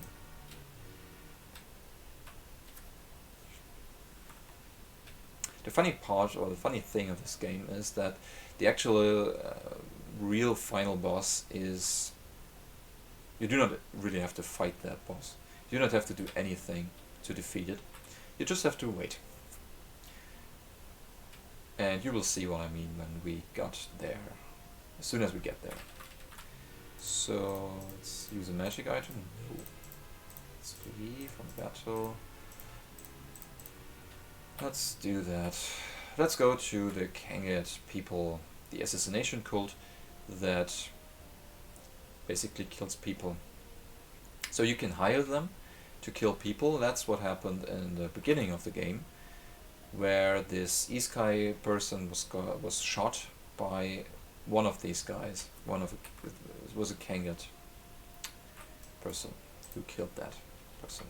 So we have to make an offer, and we are brought into Camulon.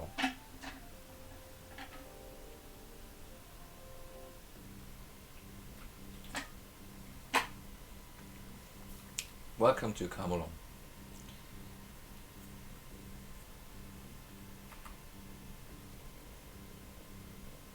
we want to buy the high knowledge. Obviously, we do not have enough gold left, but it doesn't matter, because you do not need any gold here, because these people will not accept the offer anyway. They will not even discuss the topic. They will just let you wait here forever if you do not do anything about that. And that's what we are up to now. We head to a room that has a secret entrance to the inner parts of the dungeon, or the town, or the city. And we will do that to get access to the inner area, which should allow us to talk to their leader, and that should, let's do a safety save here, that should provide us with an opportunity to finally get the high knowledge without having to kill anyone.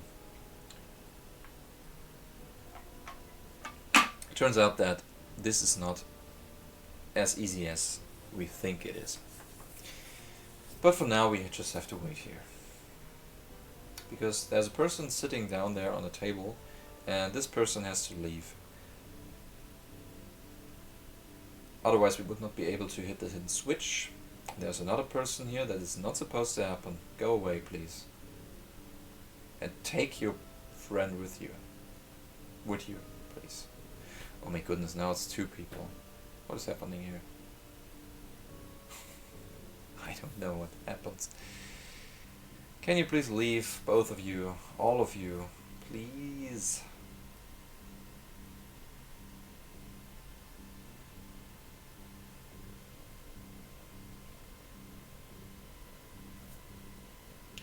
I beg you.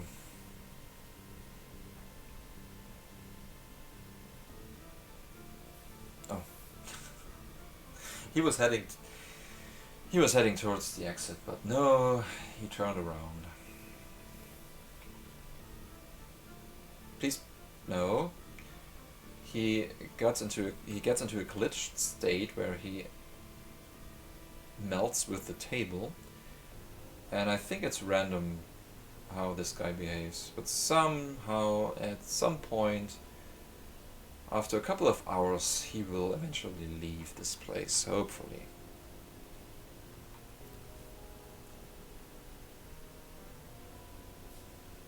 Which is now.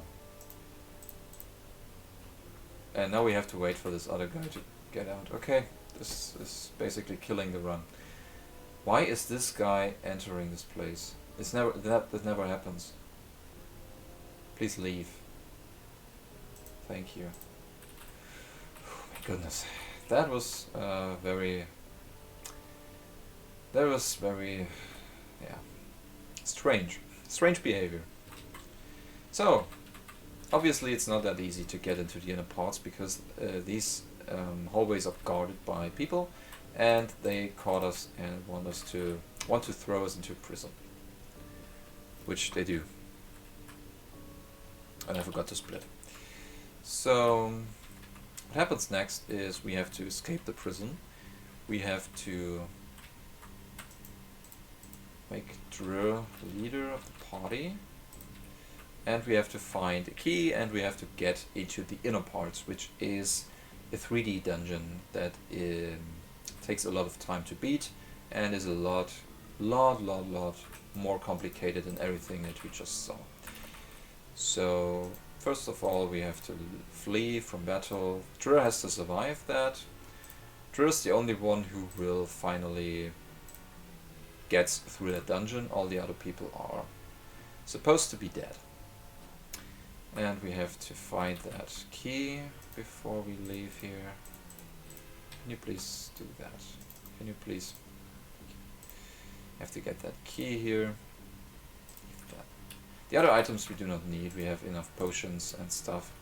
Do not need anything. And we are about to leave here.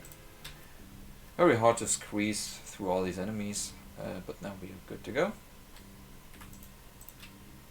We have to open that door. You can examine this place. You can also find something here, I believe. A special ring you can find here.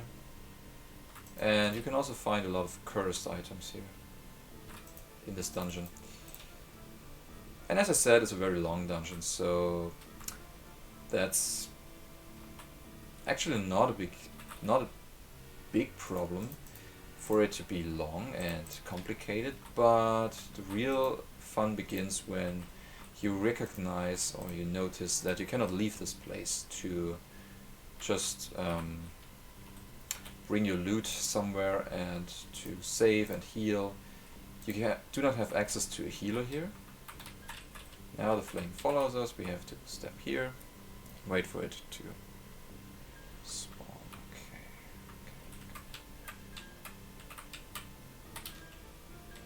To leave.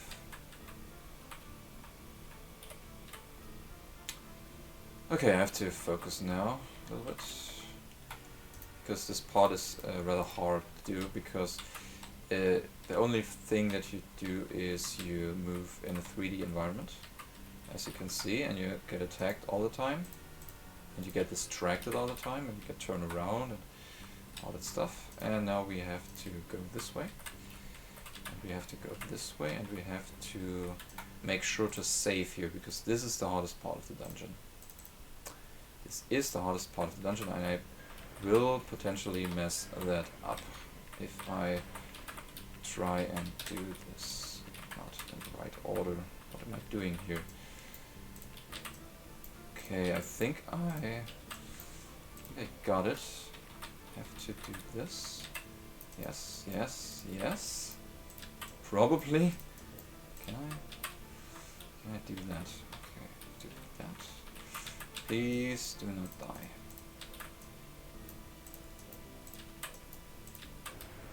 Run for your life, run for your life, run for your life. Please, run, run, run, run, run. Whew. The reason because I am so nervous is that these flames are following you and they kill you as soon as you touch them. Oh no, that's the wrong direction. You have to step on this floor plate and you have to stay there until all the torches are lit up. So that takes a while. And as I said before, there's a cooldown. When you flee from battle, there's a little cooldown. And now, one more attack, I believe, and then we're good to go. The door opened already, and we can turn around and leave this place. So, next door. There's a boss fight coming up, actually, that we have to win, because this particular boss has a key that we need to proceed to get to other parts, to the next room, this dungeon. And I want to save here. I actually want to do this. I need to revive Harriet. I need her to cast a spell. I need to save the game, because this fight can go wrong, and I need to do that, basically. So, let's see. And I need to do that. Okay, yeah, take this. We need to do this. We have to use a spell scroll, Goddess Wrath. We have to use a spell scroll, Goddess Wrath as well. And we have to use magic Thorn Snare. And we have to cast fireballs on these people, on this boss here. He's called the Beastmaster. So Drill goes first. He casts Goddess Wrath, which kills an enemy in an instant. One enemy in an instant. Then Sierra's turn. She just freezes the Beastmaster, puts him in place. And the next one. Okay, this is a perfect fight. This is going to be perfect. This one magician there, he can decide to cast a spell. You do not want to see that, obviously. And you have to cast Thorn Snare at least 4 times, I believe. 3 or 4 times. Until Sierra does not have any magic left. And that's enough for it to work on the next boss. As I said before, spells have a certain strength, and this strength increases when you use them.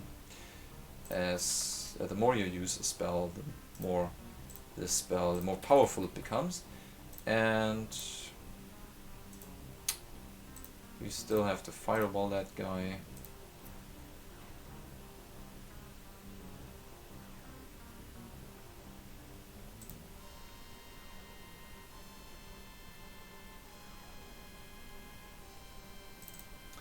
Now we have to heal up both of them. We have to heal Kunak.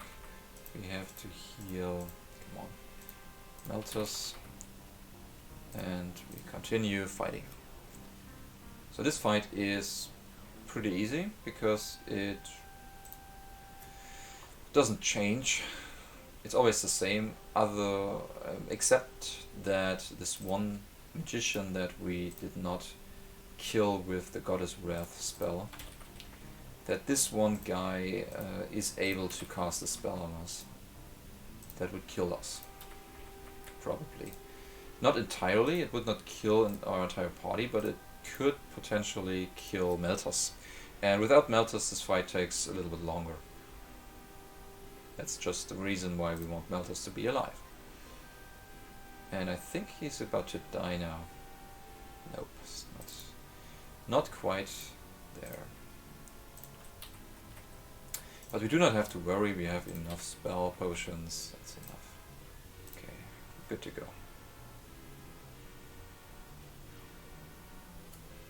It's dead, very nice. Now we get the key and get out of here very fast. So, next thing. Stuck into a wall, getting stuck. And next thing is we have to flee from battle. We do not want to wait for this magician to kill us all. Just don't want to do that. We kill our party soon. Everyone will be dead soon, I think, in the next room, because this is a room where we have to deal with a fire pit. And before I save, I will make sure that Drir is equipped correctly. He has to wear the amulet. That's important. Now we have to solve a riddle here. This floor is filled with lava and you cannot step on that because it will wipe out your entire party. We will have to fight these creatures, we have to flee here, and the only reason why we got the speed amulet is it turns out that Drir is only able to flee from that battle before the enemy kills him when you wear that speed amulet. So it's over here, no, it's over here. It's over here. Okay. Tom, can you please activate a torch again? So let's head out. And we die, okay. That's nice. I was a little bit too fast. Going too fast kills you. You have to be very careful here. Oh my goodness. Do it again. This time we will do it correctly. I promise. We have to do that. We have to do that. And we have to turn around and leave this place and get attacked once more. Okay, that didn't happen before. Now we can leave this place. Please, please do not die. And we have to torch. Yes, we have to use a torch again. And we are heading into the wrong direction here. I die again. What is happening? I cannot control my characters. Okay, just... okay. I really hate this area here. Okay, taking it slow now. But I do not want to take it slow, I want to do speedrun here. Can you please... I want to finish the run. Please. Late. Get out. And go here. Can you please stop? Goodness. This is going to be, yeah, the floor was okay, I know that. This is going to be very ridiculous. Okay, normally I would be almost finished with this part here, but it turns out that it's not that easy to navigate over lava, I believe. For some reason I mess that up all the time. Okay. No, I don't want to fight you again. You're not that pretty as you would think you are, so let's try it again.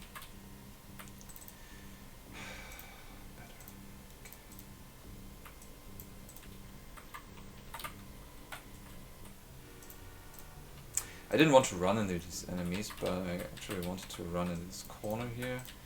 Have to hit that switch, have to hit another switch, and then we are good to go. Now we can solve that riddle. We have to hit all these switches to activate some torches. Can you please get out? And these torches are responsible for firing fireballs. And every time a fireball traverses this room, it makes the lava go away, as you can see here, which means I can activate these floor plates and run out again. First room done. I will save the game here, and I will do a lot of safety saves now, even if it just wastes time. But anyway, I really don't want to mess that up again. So we have to do that. We have to follow this fireball. We have to make sure to not touch that fireball, by the way. And we have to go all the way back to this area. Okay. You will not have seen the last occurrence of that storm enemy there. It will return. It will return. Because it still follows us. So now I'm doing this in the wrong order. Doesn't matter. Now I have to wait for the next fireball to appear. And I can follow that thing and be good to go. Floor will be activated, and no. Hard to navigate here when you run. So let's stop that and take it slow. Do not get stuck, please.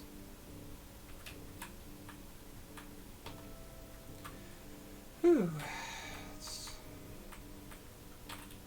This is taking too much time here, longer than it should be. Okay, save the game. We just have to traverse this room once again, one more time, once more, and then we are good to go. No storm. Okay, and I die. Okay, the last corner that I have to take. I die again. Okay, that was not. I didn't expect that to happen. Okay, now we're good to go. This is the worst part of the game. Now here you are. Okay, do not want to fight you again. Do not want to see you again. Just leave. I just leave this place and go to... Oh, that is the wrong direction. What is happening? I want to go here. Okay, let's save again. Because there are also flames that can hurt you here in this room. Not only these enemies, but they do not cause any damage to me. I cannot do anything. I have to reach that spot. I have to turn around and I have to reach that spot. So this is also a part where I take a safety save because there's a dangerous part coming up. I have to press these floor plates until these flames are basically out. Now I save again because this is a dangerous part. I have to make sure to turn a little bit around. As soon as this flame dies, I have to leave because this fireball will kill me. And I have to make sure to hit that switch. Okay. Good to go. Please leave. Okay. What's this part again? I have to leave through the flames. The nice thing about these flames is, of course, they follow you, but they cannot reach you when you are hiding behind these torches. They cannot pass these torches for some reason. I have to go this way or the other way. This way is also fine.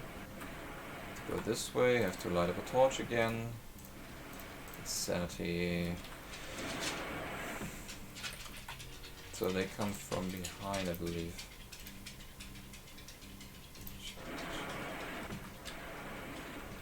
No. I don't know which direction I'm facing. I have gone completely lost here. I'm completely lost, and I'm wrong. I'm the wrong direction. I'm heading the wrong direction. Okay, let's do that. Have to do this.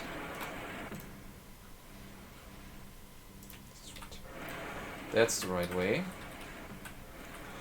Goodness. It's just closed. The portal is just closed before my eyes. Now I can go through. Thank you.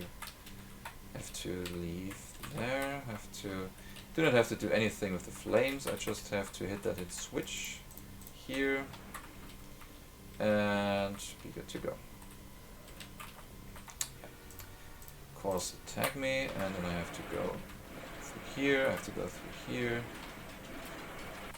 There should be a perfect pattern that you have to do with these portcullis, but I'm not sure what the perfect pattern might be. So I do it that way. I want to leave through here and then I get to go. That's sufficient. I am happy with that. So now I can leave this place. I have to manipulate that wall. There's a switch there. And now I can just go around this guy and leave this place. Now I am finally able to proceed. Next room, save. Okay. Let's do this. That was wrong, okay, it was wrong, it was wrong, it was wrong. Of course it was wrong. It is this floor plate that we have to touch. And then we have to go 3 steps this direction, 2 steps this direction, 3 steps in that direction, 1 step further, then we have to go all the way over here, 2 steps over here, and then we have to go 3 steps here, and we are through. Very nice. Nicely done. Next thing. We have to press a floor plate for a certain amount of time, which is that one. And hope that we do not get attacked that often. There.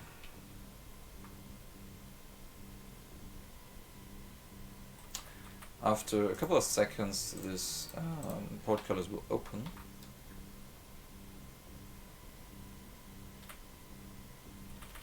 Hopefully. We should take them away. We should lure them somewhere else. And then, yeah, finally. Now we have to take this enemy here. We have to bring him over here.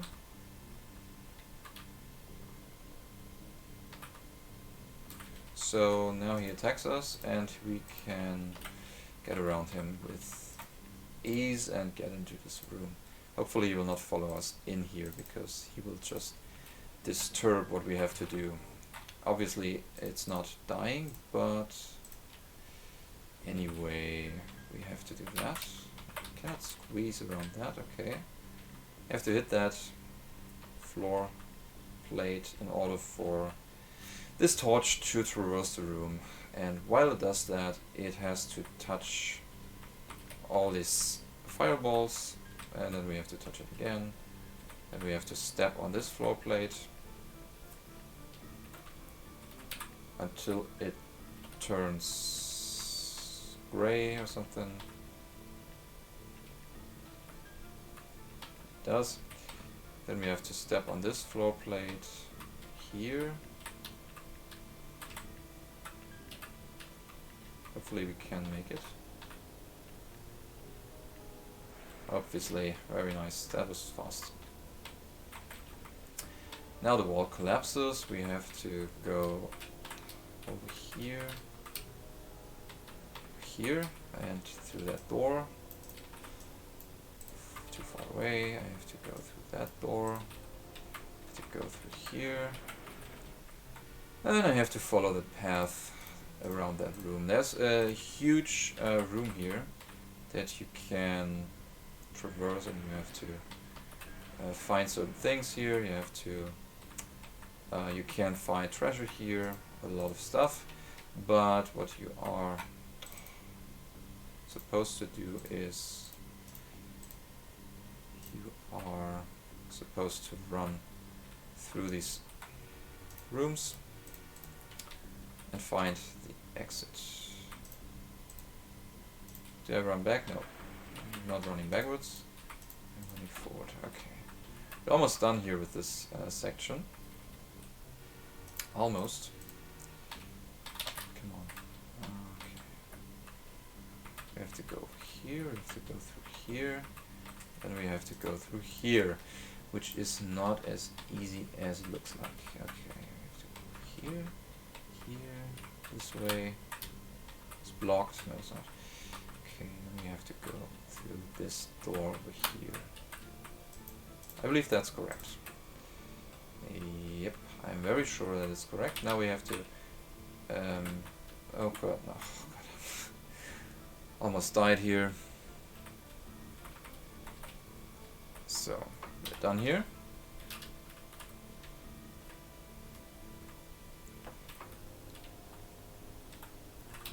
No, what am I doing? I have to exit the room through the door to the northwest. I was confusing that with another room. Okay, now we are back on track. We have to go all the way up through a bunch of doors, and that will lead us to finally to the leader. And guess what? We are about to fight and kill a god. That's what we are about to do here. We'll get up here. We will get around here. Actually, I want to get around that fight. No, doesn't matter. Okay, and we are passing by a statue of Camulos, the god. We have to recuperate Harriet. We have to use magic.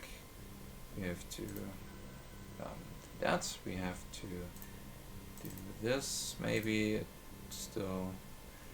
Can we do anything else? Yes, we have to switch battle positions. We have to adjust positions like that. Okay, and we have to save the game.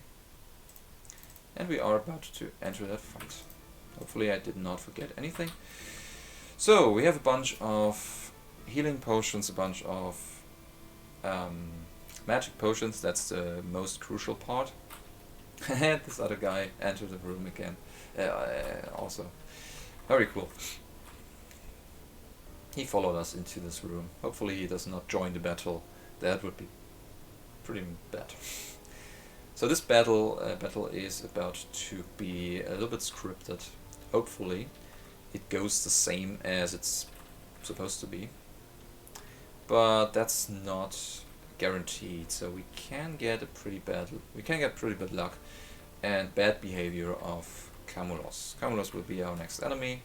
This guy. So we have to advance the party, we have to attack him, we have to use magic on him, we have to do all that stuff that makes sense. We have to do that, we have to do that.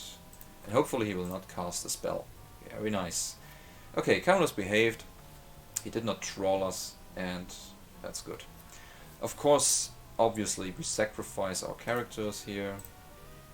Sira is supposed to do nothing. We do not need anything from her anymore. We just cast fireballs on him until he's dead. That's basically the fight. There's a small chance that Camulos starts to cast a spell that kills your party members, and that's basically bad. Because when you lose Meltas, you will lose Meltas to that. I think Kunak survives, but maybe also Tom, but Meltas will die from that, and he still he's still able to deal some damage. 10 points of damage, that's not too bad, and you really want to have that. So we will use our magic potions to heal up all the spell points again and again, and we want to make sure that they cast their spells over and over again until Camulos is just a piece of history, basically. It's also one of the reasons why we brought the pistol, because Tom is it's really useful to use the pistol on him, because the pistol inflicts a lot of damage, 30 points of damage, I believe. Do not know if that's the case in terms of Camulos, but I believe it is. Let's see that we finish that. 12 points of damage, 19 points of damage. Pretty insane. Oh, Malthus is running out of spell points. Let's heal that up with that. And let's heal that up way on Kunak's side. Let's two. He can cast 2 spells before he has to be healed again. Okay. Maybe that's. I think it's almost over. I believe.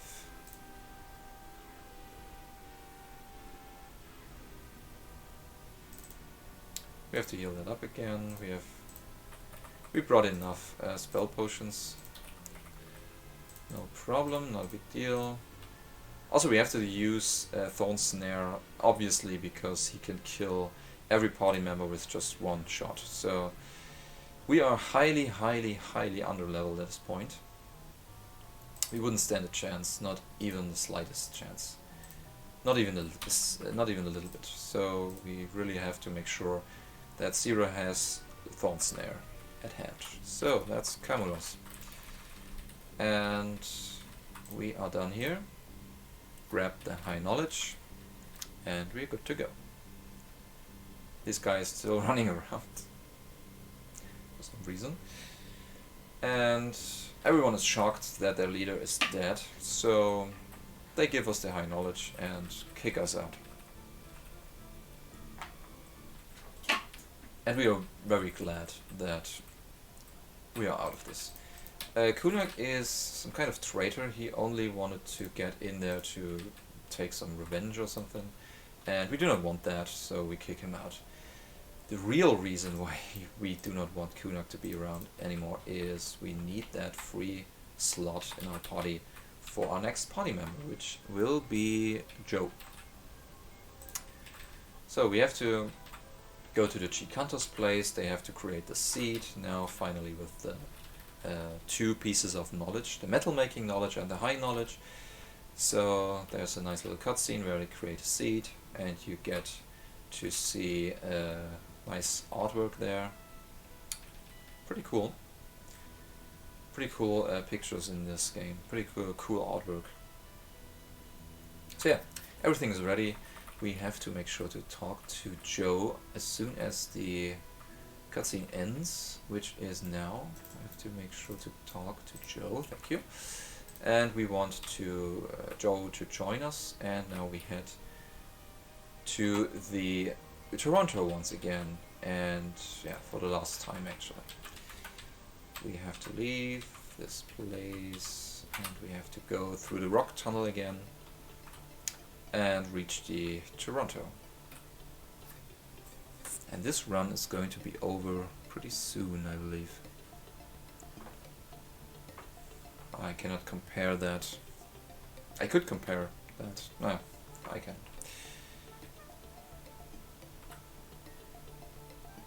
That was the wrong way. It takes way too long to go there. I have to get around that plant, and then I have to get around that rock. And I think that's the fastest way to get to the rock tunnel, which is somewhere down there.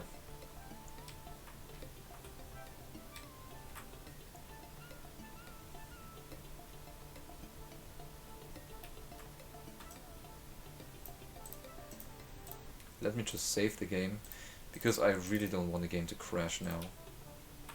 because I do not want to fight Camulos again, because that fight is taking a little bit of time that I do not have, because I want to finish the run with a PB, obviously. And this will be a PB, I'm pretty sure about that, because... oh, Trier cannot flee, I forgot to switch. Yeah, I forgot to change battle positions, it doesn't matter. He's dead now. Doesn't matter, now he's alive again. So let's fix that real quick, because it's better. Okay, looks promising. Now we have to make Joe the leader of the party, and we have to go through here. It's too quiet, something's wrong here. Yes, Tom, it is. And we will see that later. We haven't been discovered yet, there's a reason for that.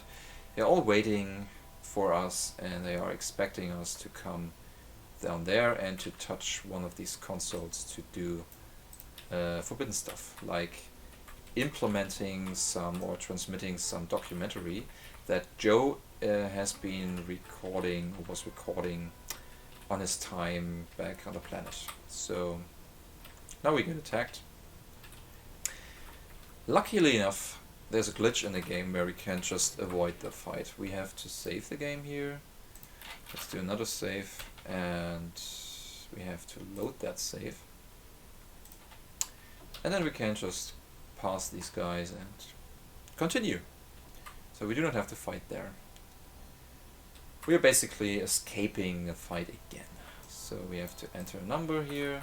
That's the same number as before.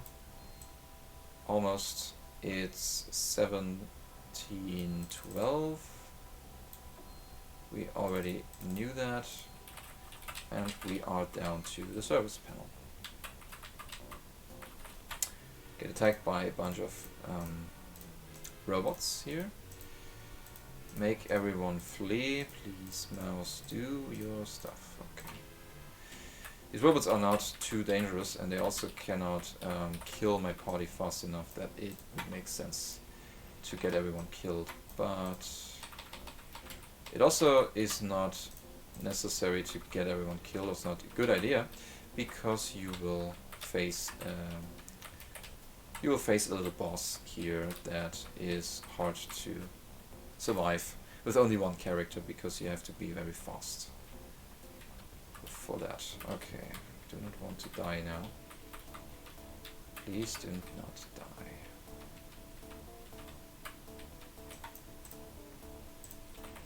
In case you cannot keep track what I'm actually doing here, because I'm running around frantically through these dungeons, that's not a problem. Okay, it's not a big deal. To go out here, I have to make sure to not touch these lasers. I have to make sure to only activate that when this light is, the light is on there. And I have to go around here, I have to go here, I have to go through here. I have to do that. Maybe I can do that. I think I do not want to use the new strat, because that would mean I have to use I have to do another battle. I do not want that. I think it's faster. I think it's faster. But anyway, I wanted to say no encounter here. Well, nope. Got an encounter. So it would have been faster to just open that wall in this room and let these whole bunch of robots free and go here. And now we are in a room that is pretty scary. We have to save the game here. And we do not want to touch these lasers, because they will kill us instantly.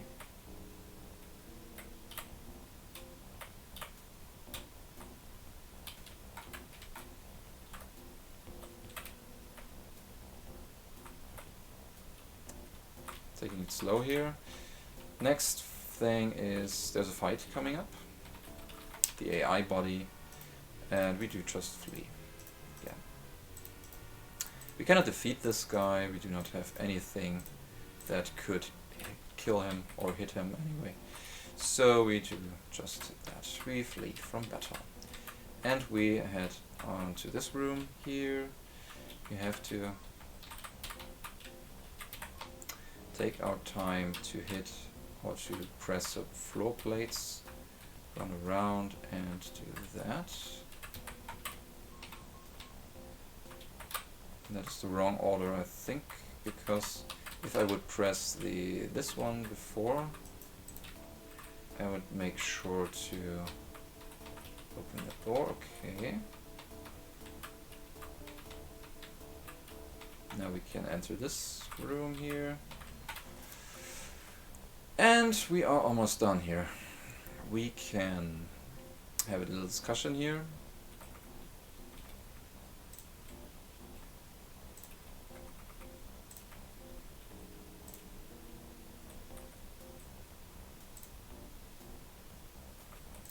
And we can discuss with them, we can debate them, and this would, well, it turns out to be the better solution than to fight them because it's faster. You cannot also not flee, I believe. I never tried that actually. But yeah, the run is pretty much almost over. So we are about to throw the seed into the fusion reactor of the Toronto. But we are stopped by the core of the AI that controls the ship. And there's a little laser attached to it that kills everybody instantly. And as soon as 2 people die, Tom decides to just throw the seed into the core and the run is over.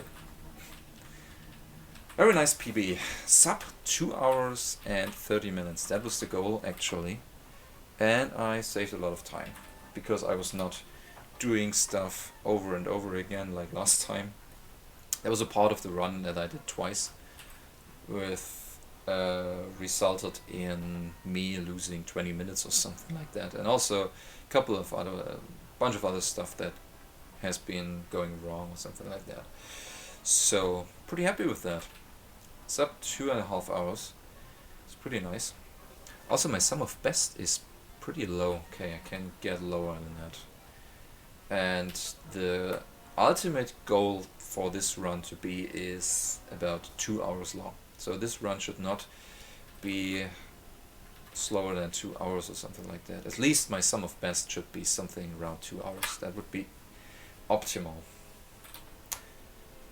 Because there's a segmented run done by AFOX that takes 2 hours. So that's the ultimate goal that we want to get. And now we get the ending screen. It says the end. The seed obviously turned the Toronto into something more useful and healthier for the environment, which is a huge plant. And that's pretty cool. So we've done it. Pretty good run.